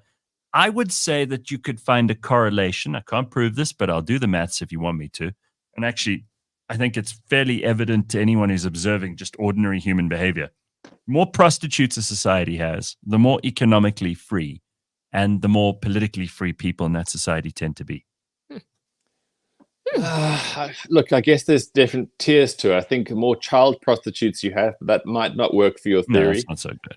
It's not so good. So, I mean, it's a very nuanced argument. I fully think that you should apply for funding for this. I think it's a really good study. I think it could be the next 10 years of your life. I must do a doctorate in prostitutes. Yeah, great. Yeah. You know what? I think that's what it is. I think Cliff Central should now be Monday, Wednesday, Friday, and Tuesday, Thursday, you prostitute doctorate. I think that's a really, really good use of your time going forward. Yeah. All right. Okay. Thanks for that. Well, all right, Gareth, Ben, we're going to let you go. You got shit to do. No, I do it. I'm sweating here because I'm trying to keep this window closed so it's quiet. But I think, Gareth, if you're gonna champion the prostitutes, you got to back it up. Don't come here with your half-heartedness. I'm sure there's someone in the audience who's already thinking of doing a doctorate in this stuff, so we can just tack on to them. Mm-hmm. And the study. And let's not forget, like 2 people. Bringing it all together. Daniel says Tiger Woods built a career on top of prostitutes, and he's the greatest of all time. Mm-hmm. Well, behind prostitutes, next to prostitutes, I think he did various positions quite heavily. Right. There we go. Mapello says, just to wrap this up, last year I went to a concert where they didn't allow booze in, but you could bring your own ice. My friend and I made ice blocks out of gin. We had problems. I like that. I hate like festivals, concerts. They're like, you're not allowed to bring your own booze. No cooler boxes. People get so creative. The things that cricket. You mentioned we should all go watch the T20 cricket, Ben. I mean, that's what people do. They smuggle in booze. Yes. Like I've seen girls put like an entire bottle in their boobs and then walk in. I'm like, in their boobs. What? Yeah. In their boobs. Wow. Yeah, I mean, like it all started back in the day during apartheid. That there was too many rules, but then people got I think people think that the whole bunny chow thing was about like Indian cuisine and filling the role. It wasn't. The people that first hollowed out a loaf of bread were drunks because they needed to put the brandy somewhere. That's right. Don't quote me on that. And sometimes sift the meth through the bread. That's the double winner. Yeah, that's if you're really going big. All right, guys. Very good. I'll be back in studio next week. It's been 2 long weeks away. Good stuff. All righty. See you then. There's Ben Karpinski and a little update from him. And of course, if you want to find out more about the sport, which we did in the first hour, You can go and find that on cliffcentral.com, which is brought to you by Supabets. And we're doing lots of stuff with Supabets this year. So go and check them out if you haven't done it before. And you can bet on anything. Yes. It's really fun. Strictly no under 18s, though.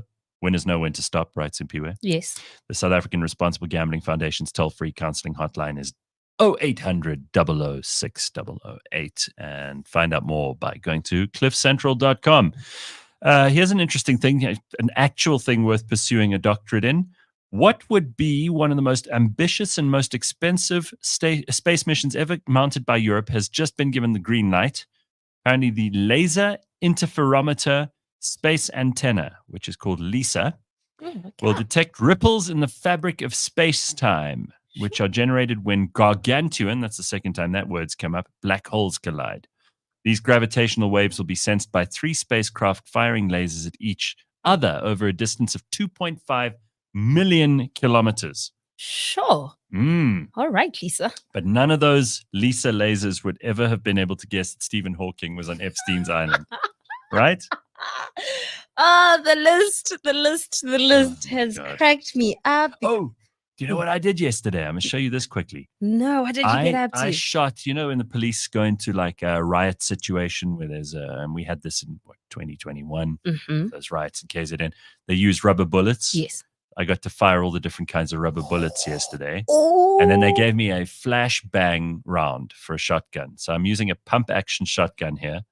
And just so you know, I mean, we did measurements. So this is not just for shits and giggles. No, really. I've got like measurements of exactly how fast the sound wave was. Sound wave went at 2,098 meters per second. Okay, that's pretty impressive. It makes a hell of a noise. Sure. You don't really get the full impact of the noise from this because your microphone on your phone can only pick up so much. And then it makes a sound of more than 160 decibels, sure, which is enormous. So if you aren't wearing ear protection, which you'll see I am, it can really hurt you. Take a look at this.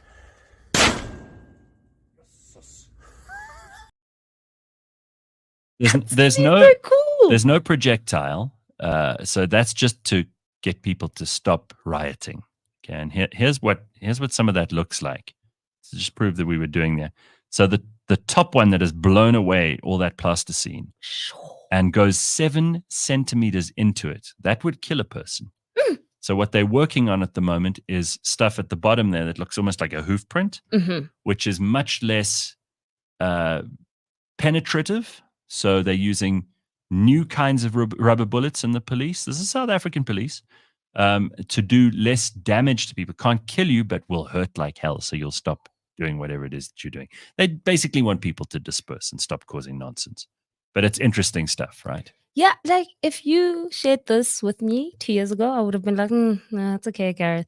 I find this so fascinating. I'm going to take you shooting. I'm like, you want to go shooting? Yes. I'm like, I want to learn. And it's just like as a hobby. I'm not even trying to own a gun or whatever. I'm just like, I think it's a cool skill to have and understand the complexities of like, yeah. That is all. And the funny thing is, like, once you've held a gun and you've shot and not in a dangerous situation, I'm talking like when you go target shooting, and especially as a woman, once you're comfortable with that stuff, there's a confidence that comes with it where you are happy to kind of protect yourself. Yes. And you wouldn't be uncomfortable using a gun in a state where you needed to protect yourself either. Yes. So the more you familiarize yourself with this kind of with firearms in general, the better for you.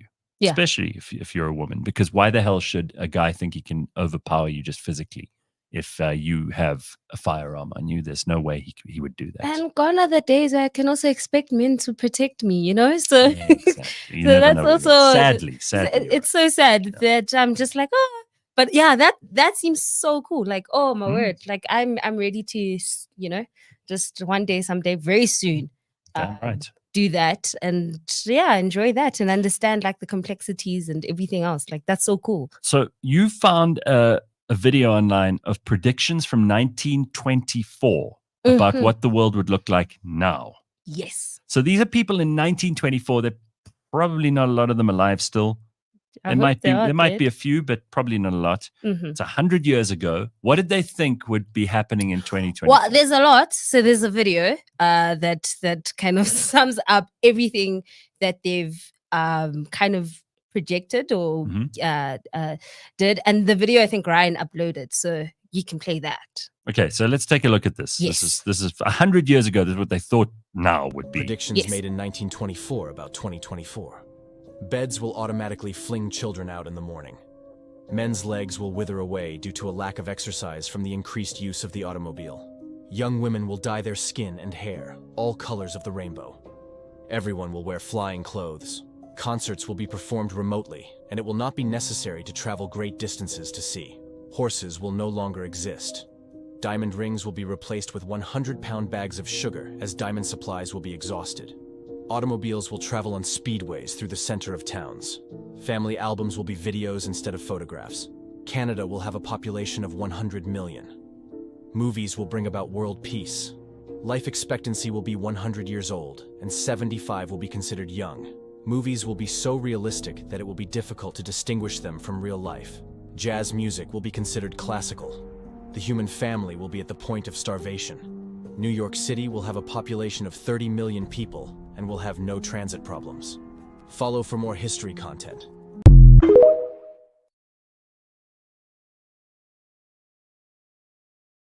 Yeah, they got a lot right. Yeah. That's actually very impressive. They didn't make stupid predictions. I mean, the thing about men's legs will wither away because we'll be using automobiles. And that'll make our legs If wither they away. only It's knew nonsense. the truth is because men don't do leg day. There we go. Take a shot. But I mean, a lot of that stuff has come about. The movies being super realistic, not having to Yes. go anywhere for a concert. You can watch it virtually. Yes.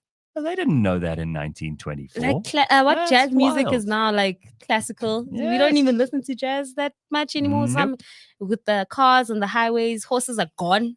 Yes. Gone. Like we've even forgotten. Well, the only people who still ride horses are very, very rich people who do it for fun over the weekend. Yeah, bo. You know? So that was very interesting. I was like, 100 years ago, that's that was spot on. I think that's amazing. I'm very glad you found that that little video. It's 100 years. I wonder what if we had to predict 100 years from now. Yeah. What do you think would be happening? Chaos. That's an At this interesting rate, thing to talk it's just chaos. That's all I would say. Chaos. Well, let us welcome to the studio. She looks fantastic this morning. Didi Kuno, who's the award-winning South African screen actor, theater performer, voice actor, and session vocalist. Look at you. You look magnificent. Thank you. Shoo, what an introduction. Wow, what an introduction. You have to film. We're filming you already. Oh, well, I'm going live. Gotta get content. Let My me, man is let me- just like always, get content, get content. That's okay. That's the job. That's the job. Yeah, it's part of the job. So, Can I alright. just say how excited I am to be sitting in front of the mic, like across you? Well, like I would listen. Of course to you your are. You're show. from Clarksdorp. No, right? and literally, I would listen to your show like every single day on my way to Really? school, and Oh. I just be like, oh my Thanks, god, thanks. You're it making would me be feel so old. No. Thank you. Okay, now So I sweet. feel old. Yeah, thanks. Thanks. I used to listen to you when I went to school, you old bastard. That's what that is. All right, so Didi was born in Clarksdorp, but everyone has their problems. She decided to become an actor at the age of 16. Yes. Yes. You've got a degree in dramatic arts, which is Yep. very cool because my sister did that and then became a lawyer. And Really? She reckons that her degree in Like drama was yeah. really useful. And I think it is. Like you get to you do things that other people have to learn to do. Yeah, like other people do have early to do on. like a communication course. Right. Like you have to learn how to communicate How to project clearly your and project voice, and look people in look the people eye. in the eye as I'm see you. staring I at you see you doing this. intensely in the eye. See you. You've got your skills. Woman has her skills. So you've done. Let's just look at this. Yes. You've done the Color Purple musical, Yeah. which is Ooh. iconic. You've done the Rocky Horror Show. Which is iconic. You were Janet. I was Janet. Damn it, Janet. I love Janet. Oh, Janet. Oh, Janet. Very good. Look at you. You're a real drama student, huh? I am.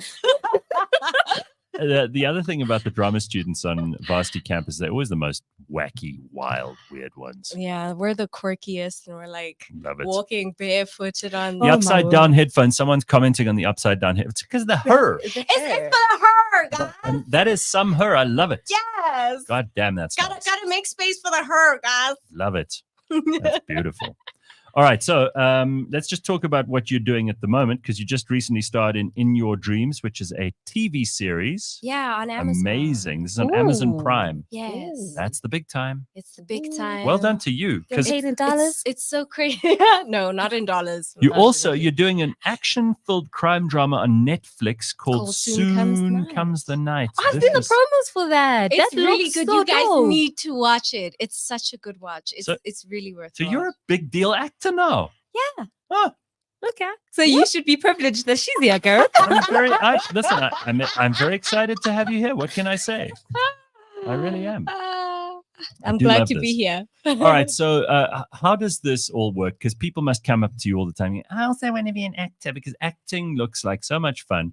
They don't realize all the stuff that happens to get there. And now that you have an Amazon and a Netflix movie, TV series, these are big things. And it takes a lot. But they don't know the times that you sat there in the middle of the month 8 years ago when you were eating like a biscuit and it was the last one you had. Having cereal for dinner. Girl dinner. Right. Yes, I decided to go for formal training because I knew that it would be particularly difficult to do screen acting in, the quality productions that I wanted to be a part of, and do it at the scale that I wanted to. Did you have to do horrible jobs? Like, Yes, like you had to, and I'm not talking had about to being do- on South African soap opera.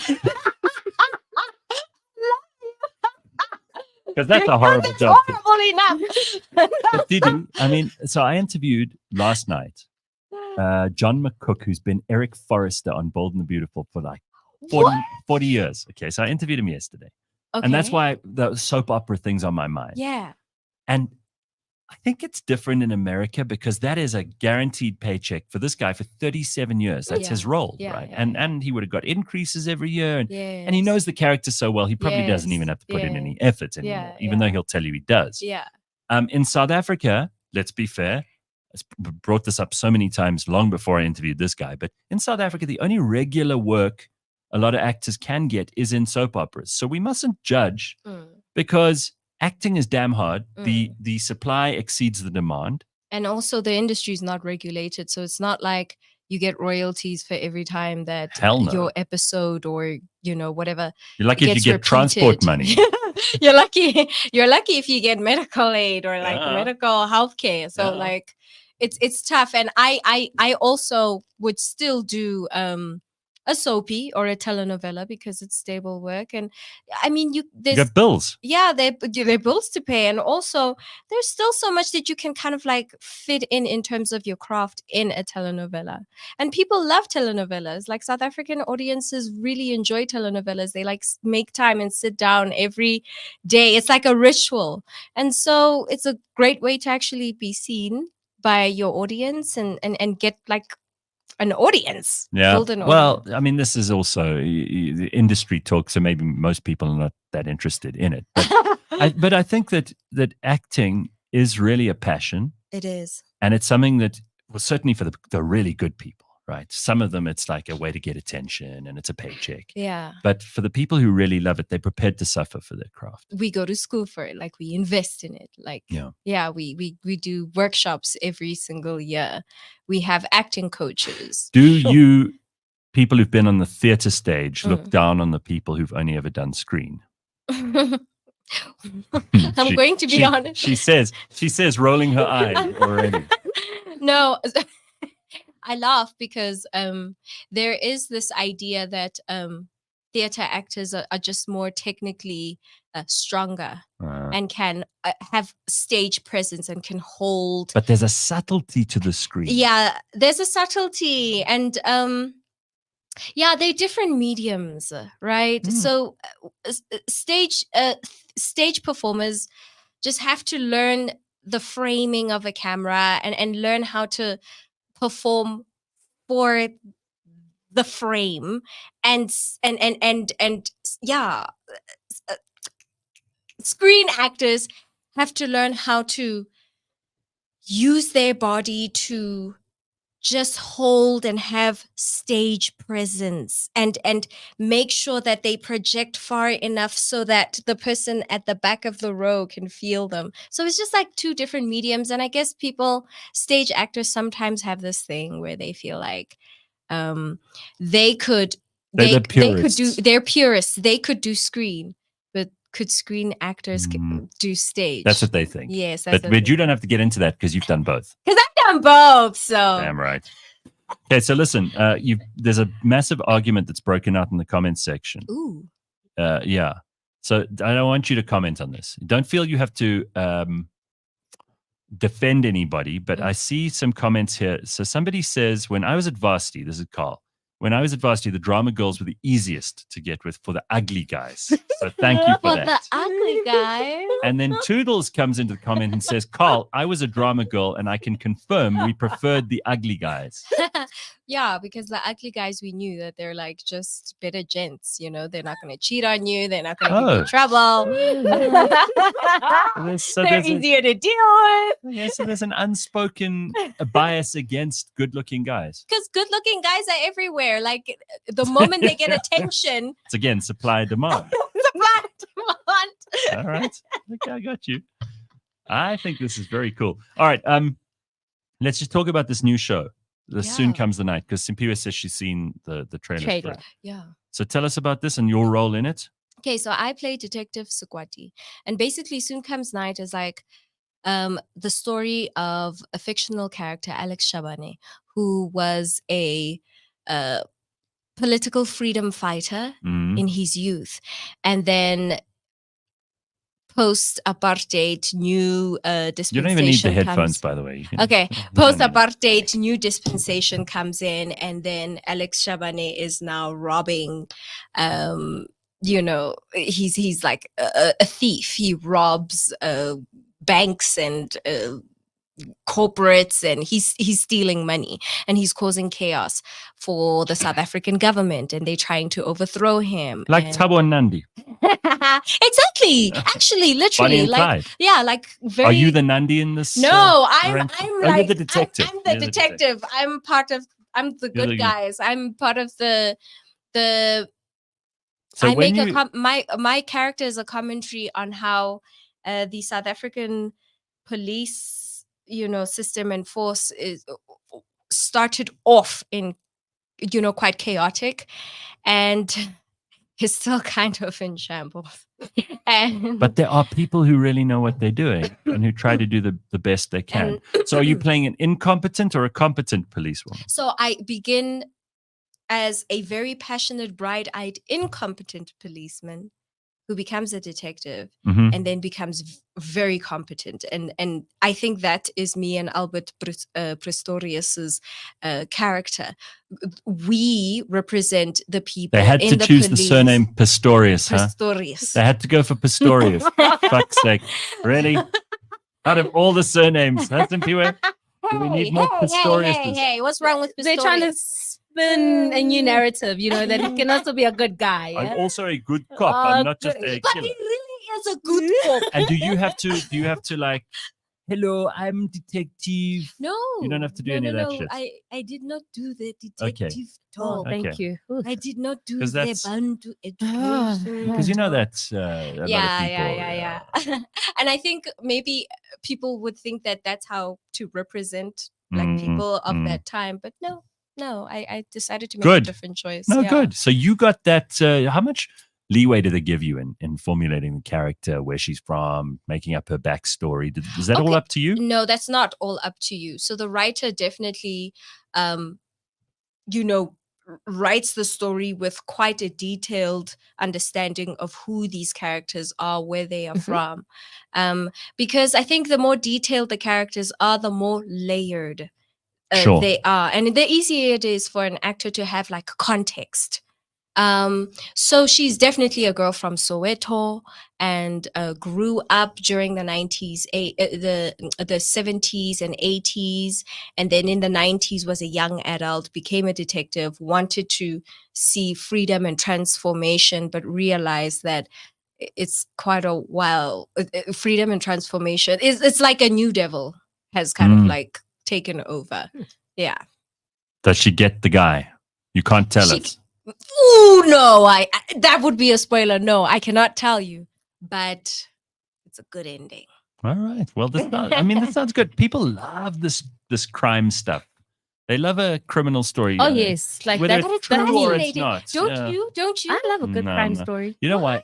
Because first of all, I have this major aversion to plot lines where someone gets like locked away and they're actually innocent. Oh yes. You know, like these people who are found guilty, but they're not guilty, and then they spend their life in prison. I hate those like injustice. When they see us. I can't watch those things. It drives me crazy. So that's the first thing. Second thing is, there's enough real crime going on in the world. I'm not looking for extra stories. For extra stories. But I mean, this sounds like a good show. But I think people feel like they can relate to it because of it. They feel like it's a reflection of the society that they live in. Who are your co-stars? Is it all local? Yes, all great. Local. That's good news. Yes, good for you, Netflix. But Pistorius. Good. Yeah, an amazing cast. And everyone really crafted their characters well. Everyone did so well. Yeah.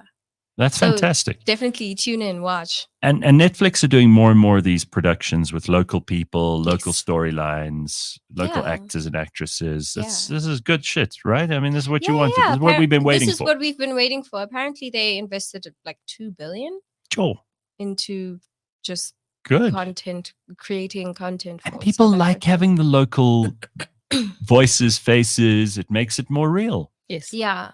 And this is going international as well. So this is going to be shown all over the world. Yeah. So it's shown in Germany at this point in time. Yeah. Brilliant. Yeah. Do you think that this will result in amazing things for your career going forward? Because some projects do and some projects don't. Yeah, some projects pick up and others don't. Yeah. I know the Amazon Prime one. It's definitely that's doing wonders for you. That's amazing. It's picking up. Good. Yeah, my agent that side. Yeah, my agent that side is just like really. It's anything so far that you've thought, I'll do that you can tell us about that you're not allowed to talk about. No. That sounds very intriguing. But the smile says it all. Yeah. Exciting. Exciting. Yes. Very good. All right. What is the day-to-day life of an actor? I mean, when you're not involved in, because you're not filming now, this is done, it's in the can. So what are you doing now? Are you waiting for auditions? You're waiting for other job offers? Waiting for scripts? Are you busy doing in-between stuff? Commercials? In between stuff, commercials, definitely. How does that work? That's coming up. I mean, okay, it depends on the actor, but in this economy, I don't know anyone who doesn't have like I'm not judging. Who I feel doesn't the same. have another side hustle. In the entertainment business as a whole, that's how it works. Exactly. Even people who look like they're making tons of money. Exactly. You see them on a billboard. You'll see them doing a commercial. You'll see them doing a voiceover. They're doing everything. Yeah. Because they have to, right? Because you have to. Yeah. So otherwise, you're not going to be able to Are there afford products that would you have a problem being in a tampon ad? No. You don't mind that? Herbalife? Herbalife? Ask me how. No, I have no qualms with Herbalife, but no. What are those? Ponzi? Yeah. A Ponzi scheme. Ponzi when they start off with saying, ask me how. Ask me how. Never. I'm a Don't day that, trader. darling. They're selling you training videos. You're like, what? What's this nonsense? So there's not, you haven't yet had a product come along that you're going like, I'm not going to do this. I have. Oh, you have? I have. And you decided not to back it? Yeah, I decided maybe not, perhaps not. But I obviously told them very nicely, I don't think it. What, what was the Are they selling suicide ropes? What are they selling? I don't want to say, I don't want to put myself. No, can I ask what was the reason for saying no? I just felt like I didn't believe in the product. I didn't think that it was something that diarrhea medicine. I didn't believe that it was something that I wanted to be a part of selling. Oh, diarrhea medicine. It's a terrible. You don't want to be the girl, the face of the diarrhea medicine. The face of the diarrhea medicine? Ass of the. No! Hell no. Imagine they zoom super close up, right? And you're like, you have straining on the Sorry, we very lavatorial this morning. Can't help it. We found out something about Julio Iglesias we didn't know. What? What did you find out? I love Thank- Julio Iglesias. Oh, Me not too. after this, girl. You What happened? What happened? Apparently, What happened? he leaves enormous, eye-watering logs in trailers while he's performing. Oh, guys. That's very Why are disappointing. people talking about his stuff in the trailers? Because It's the trailer. because It's this his is personal one of trailer. Ben, who was on the show before you came in just now. He told us he thinks it's a sign of dominance. Yeah, like he's stomping his territory. Are you always this energetic? Do you wake up in the Yes. morning and you're always full of energy? Yes. You've never had a day where you're like,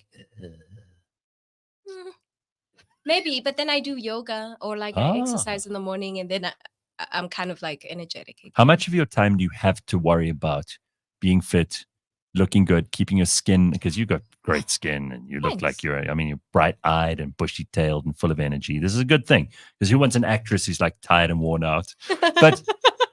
But do you have to dedicate a lot of your time to that? Yes. Keeping yourself in shape, eating right, all that Eating sort of thing. right, exercising. See, no one thinks of that. Skincare, going for No 'cause- one thinks of that. And everyone thinks that like that is like very It's vain, yeah. and self-absorbed, but actually it's part of the job. We do it so that we Do can they get often jobs. say to you, take out the, we don't want the nose piercings, and you can just take them No, out but for a this roll? is I can take this out. Yeah. Yeah. No, I know it's not permanent. You're not like a farm animal. I like it. I quite like it. All right. All right. So you can take that out for roles. And Yeah, definitely. have they ever asked you to do like a dramatic, hardcore, They often physical? cast me for roles that are completely different from my your my current, your personal actual character look. Your actual and look. my actual look. Yeah. They cast me for like Like an old white woman in her 50s. Well, I mean, the character of Janet, for example, in Rocky. I was just thinking that. So Rocky Horror Picture Show, which everybody knows, even if you're not a musical fan, because it's like a cultural Yes. artifact. Definitely. That role of Janet was always this wispy, kind of ditzy white girl who's Oh, yeah, obsessed like with Brad, victim. right? And Oh, especially in the beginning of yeah. the show, where she's like really, she's a bit dumb Yeah, and victim. not a bit. Yeah, but then you were the She's first. naive. Sure, but you were the first black woman to play Janet. Yeah. That's a big move. I like that. You change the idea of the audience and what they think of Janet, and you give them Yeah. a new version. I remember auditioning for it and thinking, oh, but this is a Caucasian character, and I Yeah. was like, oh, screw it, let me do it. Yeah, I Let me love when they change things like that. But what I don't like is when they suddenly say, well, Queen Elizabeth I was a black woman, and you're like, no, that was actually. Yeah, completely. I Or Princess agree. Diana. Yeah. Yes, Princess Diana, and she's like the darkest. person. Yeah, no, that's not gonna work. It's like, when they say they're gonna do Malcolm X with like Ryan Gosling, you're like, Oh, no. Yes, have you seen those memes? Beautiful. I love It's that. hilarious. It's like too far. But I agree that obviously actors can be anything under the sun, but I think what's more enjoyable is if people are cast for the right roles, if there's if representation, if everyone is represented authentically. Yeah. That's perfect. Right. I mean, you don't want to be stretching it so far that the audience have to imagine what's unimaginable. Yeah. And you've got to be so believable, right? Yeah. In your role. Yeah. So do you like playing the bad guys more than the good Yes, everybody says every that. actor will tell you that they enjoy playing villains Why? more than Come on. the Like you abandon all the reality. yeah, you don't have to like Uh. you can just be bad and it's okay and it's justified. You can justify the worst behavior Mhm. and it's okay and you can just go Mm. for it full force. Yeah, you can't do that in real life. You have to you'll go to jail or something. Yeah, you will. You and I can't do that. Yeah. We have to be in the real world. Yeah. Okay, But if you fair can enough. play a villain, you really could be single-minded about stuff. You could be totally emotionally unavailable. You could be mean, cold, and it would be cool. So, all right, what's the projection here for your career? Because I see great things coming. But are you planning to head overseas, and if something great comes along, you'll pursue that? Because why the hell not? Right? Why not? Yeah, but also just producing my own work and empowering a lot of female filmmakers, because and the social media stuff. Are you under a lot of pressure to keep doing content there? I mean, who isn't? But I'm not. I don't want to. I don't want to make it. I don't want to turn it into that. I want it to be fun, and I think that's how we create authentic content for our viewers. If we make it a fun process, and if we are just kind of sharing a part of ourselves, and you don't have to take it super seriously. Yeah, it doesn't have because to it be isn't your completely. actual job. For some people, it is. But well, not for yeah. Yeah. Like everyone on Instagram thinks they're an actor. Yeah. Or models. Or models. And they're not being paid. No one's paying them. No one's ever going to. But that's your real job. And then the social media part is almost letting people in behind the scenes. Yes. Okay. Yeah, it's good. Or a different aspect of me, because all they see is me in different roles. So at least they get to see me. And you develop your own audience who are following you because they like the real you, the real Didi. Yes. Which is opposed to just enjoying you on a show. Exactly. Oh, I get you. Yeah. All right. Well, this is very exciting. And I'm very happy that we got to spend some time with you. Thanks for having me. What a pleasure. I'm sorry it's so short. We're already at 8:00. We got to wrap this up. Sure. But thank you so much. Didi, what a pleasure to have you here. You can follow her on all the socials. I'm just going to put this up here so you can see there. That's is that Instagram or is that X that we got on there? X. Didi Khunou. Yeah. Oh, that's Instagram. So on Instagram, it's at Didi Kuno _Kuno, and X, Twitter, X, whatever. It's at Didi _Kuno. Very good. Yes. All right. Listen, what a pleasure to have you here. Thanks for coming. Thanks for having me. Happy Friday. Can I touch you? Yeah, come in. We'll do a picture. We'll do a picture after this. You're so sweet. It was such a real life banter moment. Really Don't you love having someone in here, Simphiwe, who's just energy times 10? Oh yes, finally someone like me. Beautiful. All right. Very good. We will see you on Monday, everybody. Have a good weekend. Ciao.